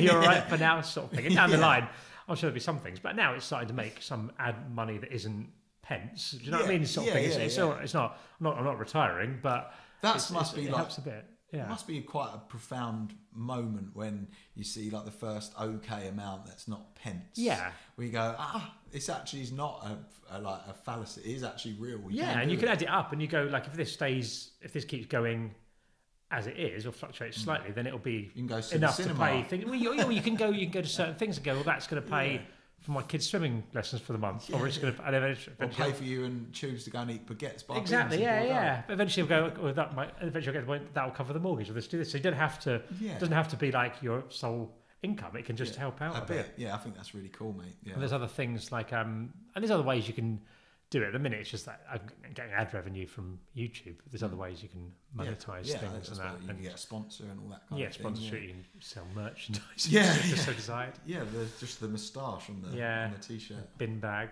But I think you should do yours. I think you should I definitely will. I was thinking. I mean, I had a thing that I saw. I don't know where it is now, but I think one of the videos I'm going to do. I saw this thing in a corner shop up there. Yeah. And it was this thing I've never seen in my life, a metal thing, weird intertwined thing. And on the main selling point of the product was as seen on YouTube, and I just thought, I've never seen that. But that's brilliant. That's genius, because anything's on YouTube, isn't it? You bet anything, do it. It might be here. This will be seen on YouTube. Have you bought it? No, I didn't. The thing is, I didn't see it on YouTube. Yeah. Apparently, it's seen. It's seen on. That's it. Flu ring. We can open it now and we can see. What is it? I don't know. But look, as seen on YouTube, and I saw that in the shop and thought, mate, I've never seen that. So do you know what I think? That's amazing. I'll save that because you might want to open it during your video. I don't know. $3.99 though. But do you know what I think you should do? You should do what I did. And what I did was I thought, I'll give this a go. I'm not going to worry about numbers or anything like that. I'm going to do it once a week for 6 months, and I made myself do a video once a week for 6 months. Then after that, it varied a bit. I'd do a bit of time off of it, sort of thing, and all this stuff. But I thought I'd do that and see how it goes. And I think if you commit to doing whatever, and it doesn't have to be once a week. It's whatever you think is manageable or whatever you want it to be. And just go, I'm going to put something out, and then go right at 6 p.m. on Tuesday. I have to have a video out, so I have to do something now. And you're better to do something. Yeah, you can spend ages not doing stuff or procrastinating or thinking this has to be perfect. Yeah, that's the point, isn't it? You don't with podcasts. I always used to be like, it's not exactly completely funny the whole 40 minutes when we used to do the old thing. But then it doesn't have to be the best. No. Not everything you do has to be the best. And you think, oh God, this is an opportunity comes along in life. And you sort of go, oh God, I've got to. When you're younger, you sort of go, I've got to get this, get another opportunity before I go. Yeah, you will. Yeah. You get loads of opportunities. Yeah, mate, that's the thing about ideas. Ideas are so, you could just give your ideas. I can't remember there's a saying, I would just have another idea. So I just give my ideas to people. Yeah. Because you get another one. Yeah. Who cares? Flow ring video could be the greatest thing ever. Flow ring video, mate. Yeah. What do you think about Copenhagen then? So I liked it. I didn't see much of it. No. I saw Tivoli. Went to restaurants and bits like that. It was less pretty than I expected. Right. I had this vision of it as being this architectural heaven. Yeah. Which obviously, now I think about it, no city is going to be like that, because there's a lot more sort of concretey stuff. Particularly, we were staying around the station in that sort of, I can't remember what the area's called, Vestibule. Yeah. So so we were staying around there. So I enjoyed it. I really liked the food and the drink, and it seemed nice. But I don't. Was it grey? Yeah, it was grey. Yeah, it's always grey there. But then I suppose it's just like what my best holidays or best trips are when you go with someone that knows the area. Yeah, I don't feel like I didn't find it the best place ever, but I also am aware I've not seen. Didn't see it. Yeah. I've not seen it properly. I really want people to like it. That's why I ask you. Well, yeah. Well, no. And I was expecting. I think my expectations were so high because everyone says it's amazing, and it obviously is because everyone says it is. But I just didn't do it properly. Yeah, fair. But yeah, what's the best place you've been? Is it the skiing holidays, or is it? If I could go on any holiday, I'd pick a skiing holiday over another one. The best place, I think my favourite place on earth is probably Vancouver. I lived there for 6 months, and then 6 months in the ski resort there. And I've been back twice since, every 10 years. So most recently in March, and it's just the most amazing city. And to the point that there's just the mountains there, there's the water there, there's incredible outdoor paradise. If you like going outside, it's incredible. And like to the point that when it gets to like April time, if it's a nice day, you could go skiing in the morning in the mountains, and then you go swimming in the sea in the afternoon. Yeah, it's like a dreamland place. Yeah, and you get people who are just into one thing, whether that's skateboarding or mountain biking or whatever like that, and they'll work hard and they'll just take the summer off and just do that every day. That's how people should be living. It's wonderful, and it's great. I would live there again if it was a bit closer to here. It's just that bit too far. Like I had friends who moved to New York, and you could go for a long weekend to New York. You can't really go for a long weekend to Vancouver. Like 9-10 hours, something like that. It's not too bad, but it's that bit much. You get that a little bit more jet lagged. Yeah. And New York's 8 hours, is it, or something like that? Or is it 6? I think. I don't think it's that bad. No. So you could sort of do it. It's like a long train journey. It's not that bad, but it's that. It's more as much that it takes you to, by the time you got adjusted to it, like a day or two to get sleeping at the right times, not be jet lagged. I've never been to America. So haven't you? It's great.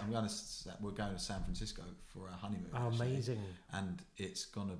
I've never been jet lagged or anything, so No, it doesn't feel like that's a real thing. Going back's worse from America. Yeah. Going there, you're all right. It's just having a late night. Yeah. I mean, and you might get a little nap on the plane as well. So you'll probably be all right. It's going back when you've had no sleep. You're like, But I love America. Like whenever, and North America in general, including Canada. I went on my honeymoon to India. It was great. We went to Kerala. We went around, had this amazing tour. But we were ill. One of us was ill most of the time. Oh, really? There was everyone.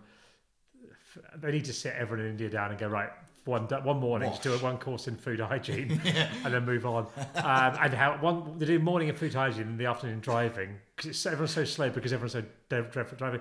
Cars would be like doing triple overtaking, and then the car going the other way, we're going on the ditch, no one cares. It's mental. And because of it, all the cars are so slow. There's not that much traffic. It's just everyone's so bad at it. Terrible. But we did this trip and it was great, and it was good. But at the end of it, it's brilliant. Yeah, great. One of us had been permanently ill or something like that, and then we go, probably should have gone to America, shouldn't we?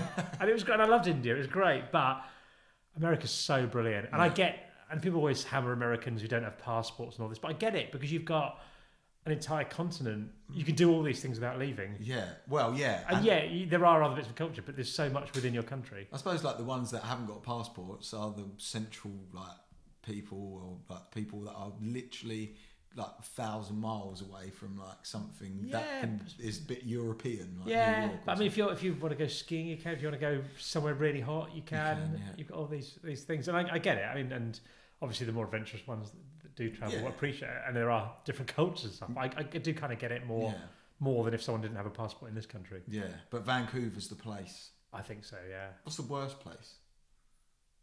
Tijuana. Right. Tijuana is on the border. Is that right? Yeah, it probably is the worst place I've been. It's on the border of near San Diego and Mexico. It's like the bit down by the coast sort of thing, the bit where you cross over. And it has this combination of the worst people in America and the worst people in Mexico.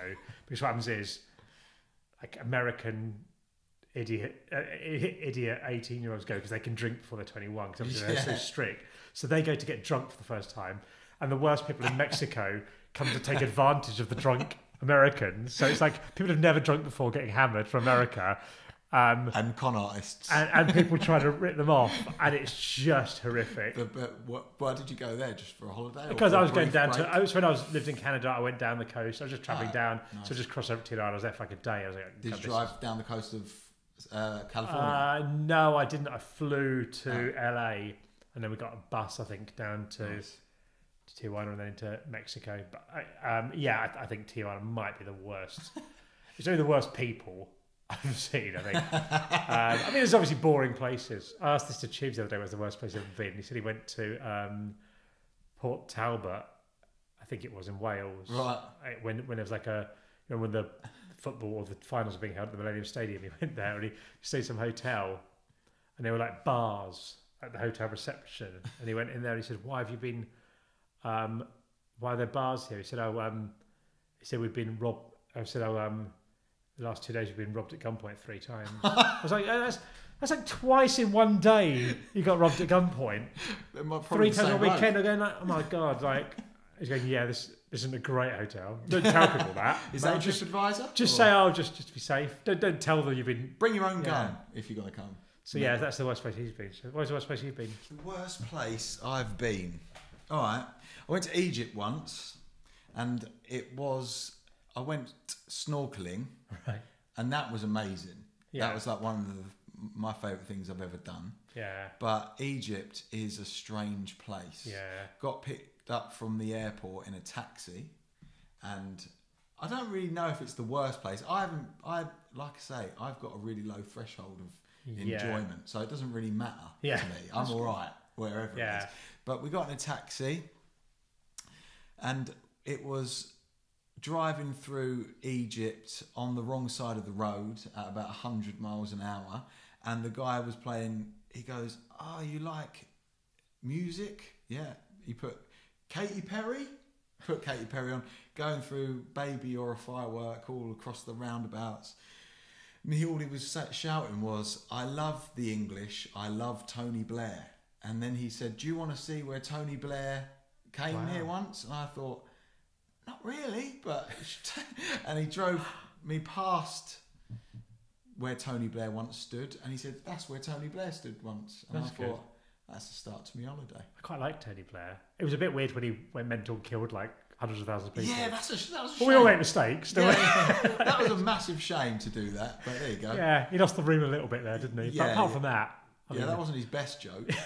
Yeah, I mean, we've all made mistakes. I mean, I misspelt something on a graphic the other day, so... Yeah, and he who's without sin can... I tumble-dried something I wasn't meant to. Yeah, there we go. And he killed did that, didn't he? Yeah.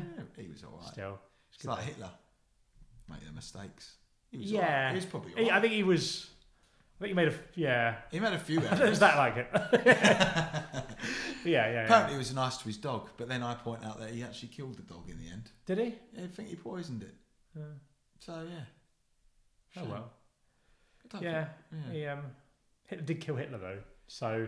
He had the right idea. At the end, he came good. He came to his senses. The redemption story, but yeah, but up until then... Did he go, not keen.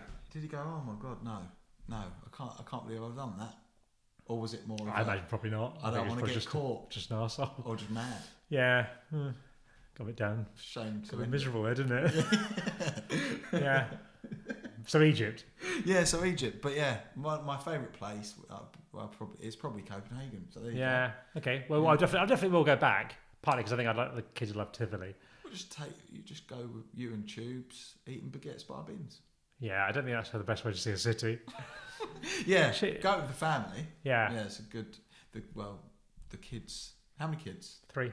3 kids. How old are they? 8, 5 and 2. Yeah. Birthdays all in April. We've got like a really? mating season. Wow. A routine. Every 3 years apart, in April. Yeah, not a mating season. Yeah. That's good. Yeah, you go with the family because it's a great place. Yeah. What is the best thing about being alive? Oh, great. Just enjoying yourself. There's so much good stuff, isn't there? So much to do. Skiing's great. That's not... That can't be all my answers. No, I think... no, just enjoying yourself. I'm not religious, No. And I think... Do you have a spiritual outlook or not at all? Not really. I like the idea of there being something. It'd be great if I die and then there's something there. My mate Desi died for a bit and then got brought back to life. Right. And he was like dead for a few minutes. And he said, no, there's nothing there. Fair. Well, All right. But maybe there's a thing. Maybe they wait for a bit and maybe then go, all right, he's definitely dead. Yeah. So maybe, or they just went. They go, don't tell anyone about this. Oh, maybe, yeah. Because like, well, or we'll kill you again. Because nobody can understand it. Yeah. Okay. So I'm not sure. So, but when you don't believe in that, I'm not like saying there is no God, because there might be. I don't know. How do we know? I don't know. But I think if you sort of do think, well, there's only get one life, then you can then go, okay, well, I'm going to enjoy it as much as possible. And there's so many brilliant things you can do and enjoy, and other people and that. And I think there's like positives to thinking there's going to be something when you die, and that there's not going to be something. Yeah, they're both got positives. Doesn't really matter. Yeah, it's actually sort of the same outlook, because one is like you don't believe in anything, so nothing really matters. Yeah, and then the other one doesn't matter what you do because nothing really matters in this life anyway. I think when you get older, you get less worried about dying. I remember when I was a kid, I was thinking, dying would be horrific. And it obviously would be if I was a kid. It would be. I mean, it would be quite bad. It would be, but I remember talking about after my friend Jim both had our daughters a few years ago. I remember on the phone to him, he's going, "Do you know what?" He goes, "I remember when I was a kid, I thought dying would be the worst thing." He goes, "Now," I think he's a bit tired. He goes, "I don't want to die. But I can see a time in the future I'm going to go, yeah, that'll be all right." I totally get what it means. I totally get there's going to be a time where I'm just going to go, oh, yeah, that sounds all right. So I mean, if I died now, I'd be gutted. Oh, yeah. Like that. But when I'm 80, I'm probably right now, that would be amazing, to be honest. I mean, cheers, for the content. For you, it'd be all right. Amazing. Yeah. For you? Imagine if your video camera cut out and I died. Or 2 hours later. Yeah. Have you seen Jerry Seinfeld Comedians in Cars Getting Coffee? I've not, but someone was telling me about this the other day. Said it's the best thing. It's great, man. It's so good. There's a bit where he what I like is the two comedians or whatever just talking about why things are funny. I find that really fascinating. But he says, imagine when I can't remember word for word, but he says, imagine when you die. It's going to be great because imagine all the things that you'll be done with. Yeah, and you don't have to sort the insurance out. You don't have to do this. I think, I agree. I don't want it though. Yeah, if I do die, I don't want to die like towards the end of the football season or something like that. Well, we don't know what's going to happen. Mid-season. Yeah, I die in the summer. Nice and warm. But not when there's a World Cup or Euros. Yeah, so you've got to die on an odd number. Or afterwards. Die after World Cup would be great, wouldn't it? Day after the final. Well, Scotland win it for you. Yeah. Not if England win. Going to live quite a long time, for that, I think. Well, we've got time. Andy Robertson. Yeah. Yeah, maybe. We'll see. Best thing about being alive is just living. It's just doing the good things and enjoying it. I think life's brilliant. I really like it. I love life. Well good, I wouldn't like to be one of them people that doesn't like it. It is good. That is life is well good. Yeah. Robbie Knox. Like, I'm quite a glass half full. I think a lot of the people who don't enjoy it that much. Yeah. I mean, obviously, some massive generalisation. Some people have had horrific things happen to them, but I think a lot of people don't understand how much control you've got over life and how much control you've got over your own happiness. Because there've been times when I've not been happy. Yeah. But there's things you can do, and there's things you can do. Exercise makes you a bit happier. Yeah. Seeing friends makes you a bit happier. There's things you do. If there's a thing you don't like, you can do it. If there's things you don't like about your personality, you can buy a self-help book and learn how to be more confident. You can learn how to be more assertive. There's all sorts of things you can do if there's something you don't. But what you've got to understand is that you can change things. You can change your life. You can do anything. It only takes a split second to change something. I'm not very good at on the telephone. I'm not very good at cold calling people like that. But I know if I cared enough about it, I could do something about it. Yeah. There'd be a book. I could do it. There'd be a YouTube video I could watch, and I could just do it 100 times and I'd be fine with it. Yeah. But it doesn't affect my life that much where I want to go through the stress of doing it. Like, it's just not that. Robbie does things that he didn't like. Yeah. That's the new series. I think people's not yours, fucking hell. Yeah. I'm not trying to judge you. Your outlook, some people's outlook, you just I think positivity is the thing that you just got to do. Have you seen? There's a documentary on Netflix called The Secret. No. Do you know about The Secret? I've heard about it mentioned. It's a really good thing, a Netflix thing, but it's very American-y. It's like one of them, like an old school, like an old school training video. Yeah. That's like VHS, like square video with like a guy talking at camera about how you can change your life and that kind of thing. It's a bit American-y and a bit like that, but if you get past that, then it's really useful. It's just about, it's kind of, some of it is bullshit, like most things, but it's just putting what is the secret though? Yeah, well, I can't tell you. You have to watch. Okay, all right. I can't tell but you. Is it a sort of, is it a confidence type thing? It's about believing in something so much that it happens. Okay. It's about the law of attraction. It's about once something, when your life starts falling into place, lots of coincidences happen, and things just seem to happen. Yeah. And you sort of feel tuned into the universe. Yeah. Yeah. It's worth watching. Yeah. Good. All right. I will watch. I might watch it tonight. It's a bit American-y. It's fine. I like America. I love America. There we go. I mean, I don't know. Not been, but yeah. I'm sure you will love it. It's great. Yeah. Well, there's plenty more to talk about. We could do hours, but people haven't got hours. You haven't got hours. Got to school run eventually, haven't I? What is the time? Well, 6 minutes past 1. Oh, right, well. We're not massive. I mean, no rush. If you want to talk a bit more, you can. Up to you. Yeah. Equally. We might have had enough. Do you want a coffee? Yeah, well, I don't care. I'm all right for coffee. I've got water. My 12 o'clock roll. I'm just going to sip my water. Right. Yeah. You can have a bit more water. We can pause. I'll get water. I'm all right. I'm fine. I'm going to get water. All right, get water. I'm going to pause. So I'll just stay here for a bit. This is Robbie. So if you're the internet. Yeah. He's not only off the internet. He is. I'm real. Exist. Yeah. YouTube.com/Robbie Knox. Robbie Knox. It's just average stuff. I'd probably give it a miss, to be honest. It's not that great. Yeah. So you been all right? Sweet. Just do that bit where I'm looking at the screen. Where I need to be looking at the camera lens, so it looks like I'm looking into your eyes. Because if you look at the screen, you're slightly off like that, aren't you? So I've got to pretend I can see myself. Got a skill. You have to get used to looking into a lens. It's all right. Yeah. Anyway, he's back. It's important to keep hydrated. Yeah, it is. 100%. Drink a lot of water. I'm quite good at it. Yeah, sleeping. Good at sleeping. Good at drinking water. Good at going to sleep. Not good at sleeping. No. Okay. Yeah. They're two good attributes, though. As a human. Yeah, I'm glad I'm not someone who lies there for hours. I hate that. It doesn't really happen to me, but I'd hate to be that. Yeah. I'd rather wake up early and be tired than just lying in bed going, getting stressed by it. Do you think why people can't sleep? It's just the underlying psychological stress problem. I think it's probably a myriad of reasons. I think some people have got too much going on in their mind. It's probably just some people are. It might be the way people have been raised. I don't know. I think people are probably different. I'm quite good at being. Well, what I try to do is try to just live in the current moment. Yeah, that's good. But it's really difficult. It is hard. Yeah. I think it takes practice. It's not always easy. Yeah. I do quite a lot of looking forward to things. Yeah.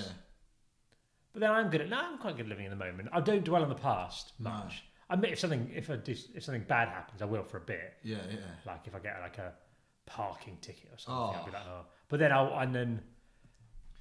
lot of the time I'll just pay it straight away or something like that. I've got a bit better at arguing with people when it's unjust. Yeah. Do you know I got one the other day where I parked in Southend, paid on the new app that is around the town. Yeah. We've got apps now in Southend. Yeah, good.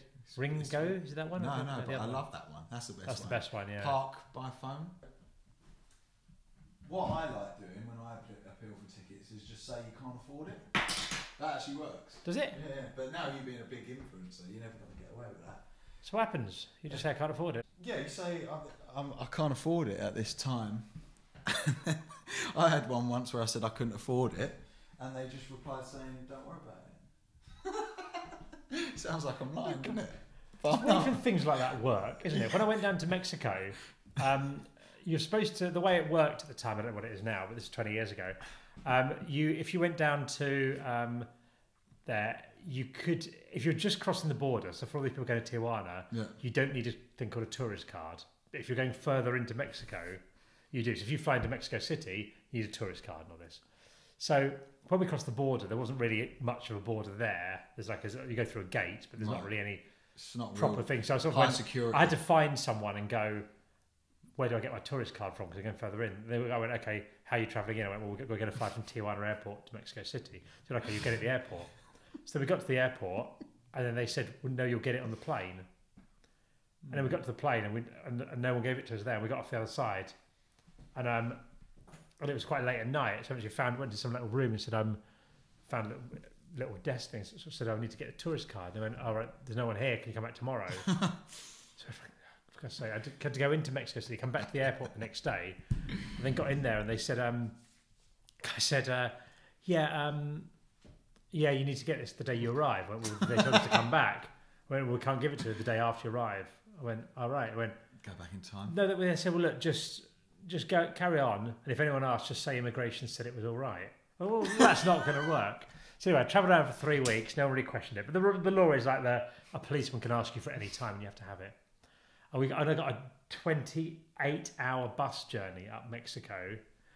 It would stop occasionally, and it stopped like 8 times where they were checking for drugs with people, and not for us, but the Mexicans on the bus. Did you have the moustache at that time, or not? No, I was clean shaven. Got away with it. Yeah, but all the Mexicans were getting their search. They had like these water coolers, and they'd be like stabbing with their knives and opening up to check there were no drugs in them. It was unbelievable. But we were left completely alone. But you had to get off the bus like repeatedly while you got checked by people. No way. That's why it took 28 hours then. So anyway, I was so tired. I've been on this bus for like 24 hours. And I got woken up, and there's enormous Mexican policemen with guns like an inch from my face, like going, passport. I was like, ugh. And I was so tired. You know when things are bad, but you just don't care because you just want to be asleep. It doesn't matter. If you said I'm going to shoot, I go, oh, fine, I don't care. And you look at my passport and goes, tourist card. I said, I haven't got one. He goes, why? And I just went, immigration said it'd be okay. And he went, okay. Well, that can't work. That can't be all you have to say. Well, now people know that. It's like Mexico was a country at the time. I don't know what it's like now, but at the time it was a country people just didn't give a shit. Because there's a thing. They're the best system for whether or not they search your bags at the passport control. You go through. This is pre 9/11, but you go through, and you press a button, and there's a traffic light, and it randomly goes red or green. If it's green, you go through. If it's red, you get your bag searched. And I pressed it, and it went red. And the man who's reading the papers looked up and goes, press again. Press again. It went green. He goes, okay. Like, it's just loads of people who can't be asked to do their job. That's amazing. Yeah. I went to Tenerife once with my family when I was quite a bit younger. Me too, I've been there. But if they're offering, I'll go again. I'd go again. I'm thinking about going soon. Oh, Tenerife's all right. It's all right. Canary's warm, aren't they? Go winter. Brilliant. Yeah, lovely. Not now, though, apparently.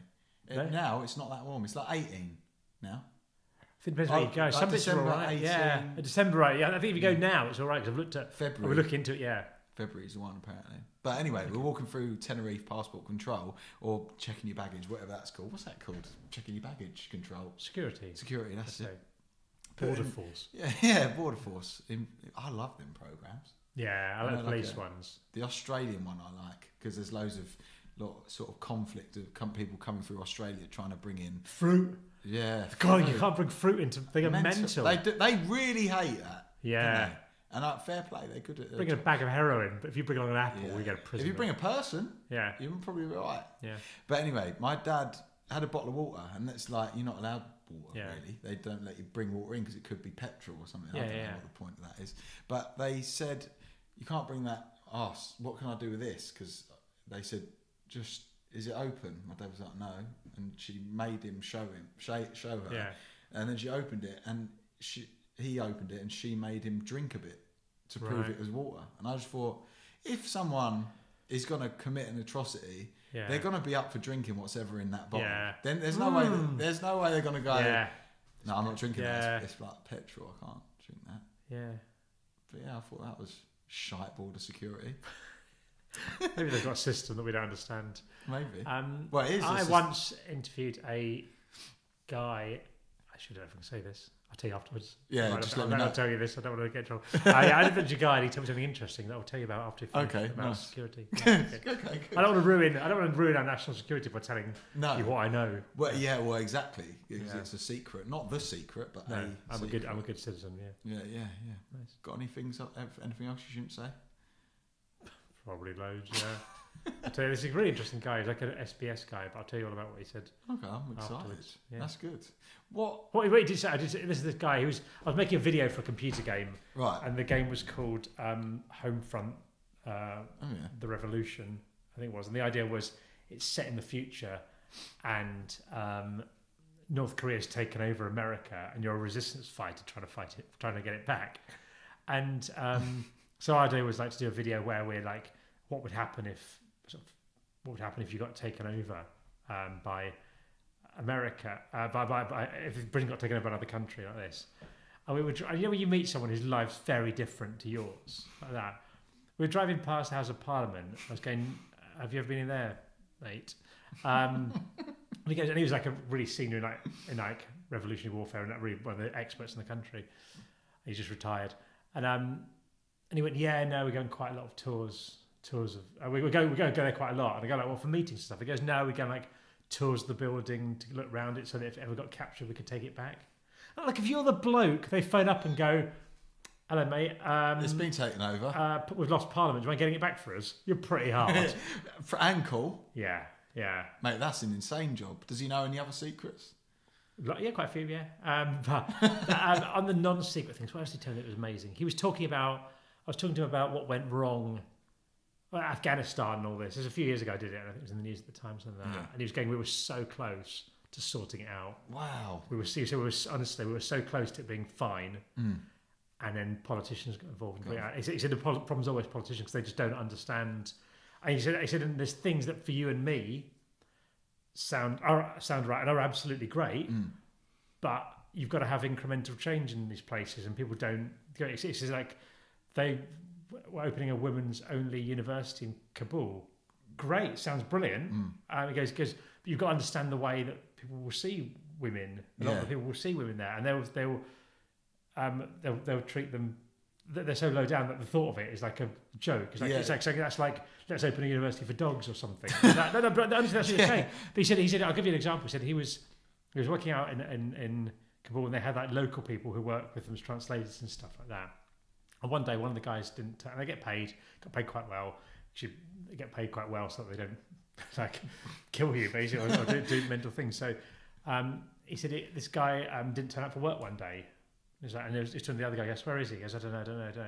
Turns up like 4 hours later, something like that. He goes, "I'm really sorry, so sorry, I'm late. My daughter got killed in an airstrike last night. I had a few things to sort out." And the guy was like, went over, got like $1,000, like a huge amount of money, got $1,000 out of the sort of petty cash type thing, and went, "Mate, I'm so sorry this happened. I'm so devastated for you. Take this. I don't want you to see you for 2 weeks. Just go sort out what you do. I'm so sorry this happened to you and your family." And I just laughed. He goes, "Oh, don't worry, mate. I've got another one." And I guess somebody's got a daughter like that. The thought of that. Did he take the cash back? I don't know what happened, but I mean, he goes, that's what you're dealing with. Because so when you then go, let's open up a woman's only university. Like a joke. Yeah. It's like yeah, all right, mate. Yeah, good one. Let's open up a university for a tin of peas. And obviously, you and I think that sounds amazing. But then he goes, and people don't understand what it's like. So unless you do things gradually, it doesn't work. It's like if it's that thing. If you could talk to like a lion in a jungle and it could speak English, you just wouldn't be able to understand it because its reference points would be so wrong. That's what it's like. You know, like I think in Dubai Saudi Arabia, they just it's legal for women to drive. Yeah, which is, I think that's because that seems so like fucking mental that's even a thing to us. People don't realise how big that is, but that's massive, isn't it? But that's good. And again, it's going to be incremental sort of thing. And these are countries that have, well, I guess in many ways, very sort of backward sort of beliefs and all this. Very far behind, 200 years behind. But I like you're saying, these things take time to change. I wonder how different those places are now to what Britain or England was like 400 years ago. It's probably quite similar. But also, I think we think that we're there. Well, we're not. Yeah, I think we're still a long way behind. They'll be looking back in the future, and it'll be very going. This generation specifically got a lot to answer for, I think, or not us, but this generation of people that are alive. Not us. We ain't done nothing bad. Nothing, mate. Not really. Just sat in the garden, waiting to die. Yeah. Made a few videos and become an influencer. Exactly. It's not down to us. Not me. But yeah, that's crazy. You have to tell me the secret. I'll tell you this. I've got a few. Yeah, he's good. Yeah. But you won't hear it because you're not good enough. You won't know. I'll tell you the pub. If you've seen the pub, I'll tell you. It's not being on video. Yeah, just don't want a record of it. Yeah. Marvellous. Yeah. But you might not get in trouble. It might be maybe that's the controversy. Maybe that's the next video. You got nothing offensive. You reveal the truth. National secrets. All right. I've not actually got national secrets, but they're interesting things. National secret. Anyway. You don't want to say it because you might get kidnapped. Yeah, exactly. So you don't know that much, you'd be. I'll be fine. Yeah. Super. Well, we've got about 9 minutes worth of secrets, about 9 minutes worth of time. Well, how long does it take you to get back? If the traffic's fine, within an hour. And the time you got the Dartford. It's 1:30. I'll be there for 3. But I figure if there's a delay, you just have half an hour leeway because you don't want kids waiting at school or it's frowned upon. Can't they walk home? Probably, but I don't think they're allowed to. You don't really want kids at that age walking along main. Well, they won't get released by the school. That's the thing. They won't let them go. Oh, bloody hell! I mean, I think that's nanny the best. State. Nanny state. They won't just throw your kids out into the streets. Yeah, right. Get out. Yeah. Nice. Well, that's good. Right. You don't want to be late for them. No, because they'll be fuming. Absolutely. You don't want them to grow up with problems. No, ideally not. No, certainly not from abandonment issues. But yeah, but thank you. I've had a really nice time. No, I don't want to end it on that. I don't believe. I don't want to have abandonment issues. Let's say something else. Football's good, isn't it? Yeah. Do you know what's nice? That like cool breeze on a hot sunny day. I love that. Or the smell of rain when it's been hot. Oh yeah, I really like that. That's brilliant. Yeah. What are your other favourite smells? Petrol I like. I really like. This sounds mental. This is going to sound really fucking mental. I like the diarrhea. Yeah, I like the taste of diesel. The taste of it. Yeah. You drink diesel. Well, exactly. But what I mean, that sounds mad. Diesel in your throat. Yeah. What I mean is when you fill up your car, you give a little bit extra. One for you, one for me. But if you get a bit on your hand, and then I have a sandwich or something, and I accidentally taste some diesel. I've never tasted diesel. Give it a cut. Have you got? How you get petrol on your hands or diesel? How bad are you at? How bad are you at petrol stations? I'm getting better. Like the fact that you're saying this is like a regular thing. Like, I don't think I've ever got petrol on any part of me. No. Well, I don't often, but it's just one of them things that cropped up once, and I thought, do you know what? I don't mind this. My friend Al, I once met up with him, and he was already drunk. We'd been out, and he'd been out all day drinking, and I met up with him, and then we drank. We go to my house. We played FIFA before I had kids, and we drank 3 bottles of wine between us, 1 red, 1 white, 1 rosé, because they're all screw tops, and it was too hard to open things. And in the morning, he stayed on my sofa. He left in the morning. I'd made him a bacon sandwich, and he ate it. And he was going back to Crystal Palace, and he got on a train. He said he had to throw up. There's nowhere toilet like that, so he had to be sick in his mouth. He had to sick up bacon sandwich in his mouth and then swallow it. So it was like, and he said it was like liquidized bacon sandwich. And he said, honestly, it was the nicest thing I've ever tasted. He said it was like the smoothest bacon sandwich he'd ever had. It was like with he said it was unbelievable how good it was. The most tender bit of bacon he's ever had. Yeah, he said it was unbelievable. All right, well, that's a bit more mad than liking the taste of diesel. Or no? No, because he didn't mean to do it. He discovered this. You're like licking the petrol pump after you filled it up. You'll see it in the news, yeah. Some local lad licking petrol pumps. Yeah. Oh, well. That's fine. I think that's an appropriate time. We've had a good chat. We've got away from the other bits. We're on to well, exactly. Now it's okay to end it. Fine. All right. Yeah, because before the way it was going to end felt quite horrible. Even though it was ironic. Yeah. Now we're just chatting about eating liquid sick. It's fine. No stress podcast. Yeah, I suppose all stress is liquid, isn't it? All sick's liquid, isn't it? Yeah. Well, I suppose so. What there are lumps in it sometimes. Yeah. Anyway, sorry. Anyway, yeah. Well, there you go. There's most of that stuff still spoken about. Cheers for doing it, mate. Thank you. Really had a brilliant time. Yeah, no, it's been been really nice. good. I've enjoyed it. Good. No stress podcast. Thanks for listening. Listen. Just really Before I forget, let me do a... Oh, do you want to redo? No, just do a really awkward long... Let's pause. Okay. I might do a little Instagram story thing that I can put out at the time. Yeah, do it. Leave it there. might take a few takes here. Let's go. It's going to be under 15 seconds, isn't it, for stories? That's what you got to do. There's lots of things you've got to do with times now. Yeah, I'm wait for these notifications to go away so I can see the time at the top. Go away. Kia cries following me. Okay, here we go. Woo! It's me from the past. Ooh. Now in the future. I've just been recording the No Stress podcast with Dave here. Hello. Dave, how do people get it? You've got a few seconds to tell them quickly. Yeah, it went really well. Thanks for doing it. Where is it? iTunes? Everywhere. YouTube. Oh. Okay, perfect. Maybe you can send me that and we can lay it in. Okay. Overlay it. Yeah, I'll do that now. Don't have to do it right now. You can. I mean, it's up to you. I genuinely don't know if we're finished or not. I don't. The thing about this is I never know if it ends. No, that's good. Then you can just decide after. Even when you go, I keep going. Hours. The next guest comes in. Yeah, one long 9-hour podcast, only 2 hours of a guest, and actually walking around your house. Anyway, thanks for doing it. We'll it's been good. It's been good. Really enjoyed it. Yeah, thank you. No worries. All right, we're sitting back down. we just suddenly remembered we're talking about we were on 45,062 subscribers, and in the time we've been chatting, we'll find out. We'll refresh it. 45,536. So nearly 500 people in that time. Bloody hell! It's mental, isn't it? That is mad. It's unsustainable as well. Yeah. Does that become? Do you get obsessed with that? I would. It's good. It's going out. I check it a few times a day. Yeah, but it's good. 1.7 million minutes of watch time in the last month. Give them some more minutes. Thank you. I'm going for a wee.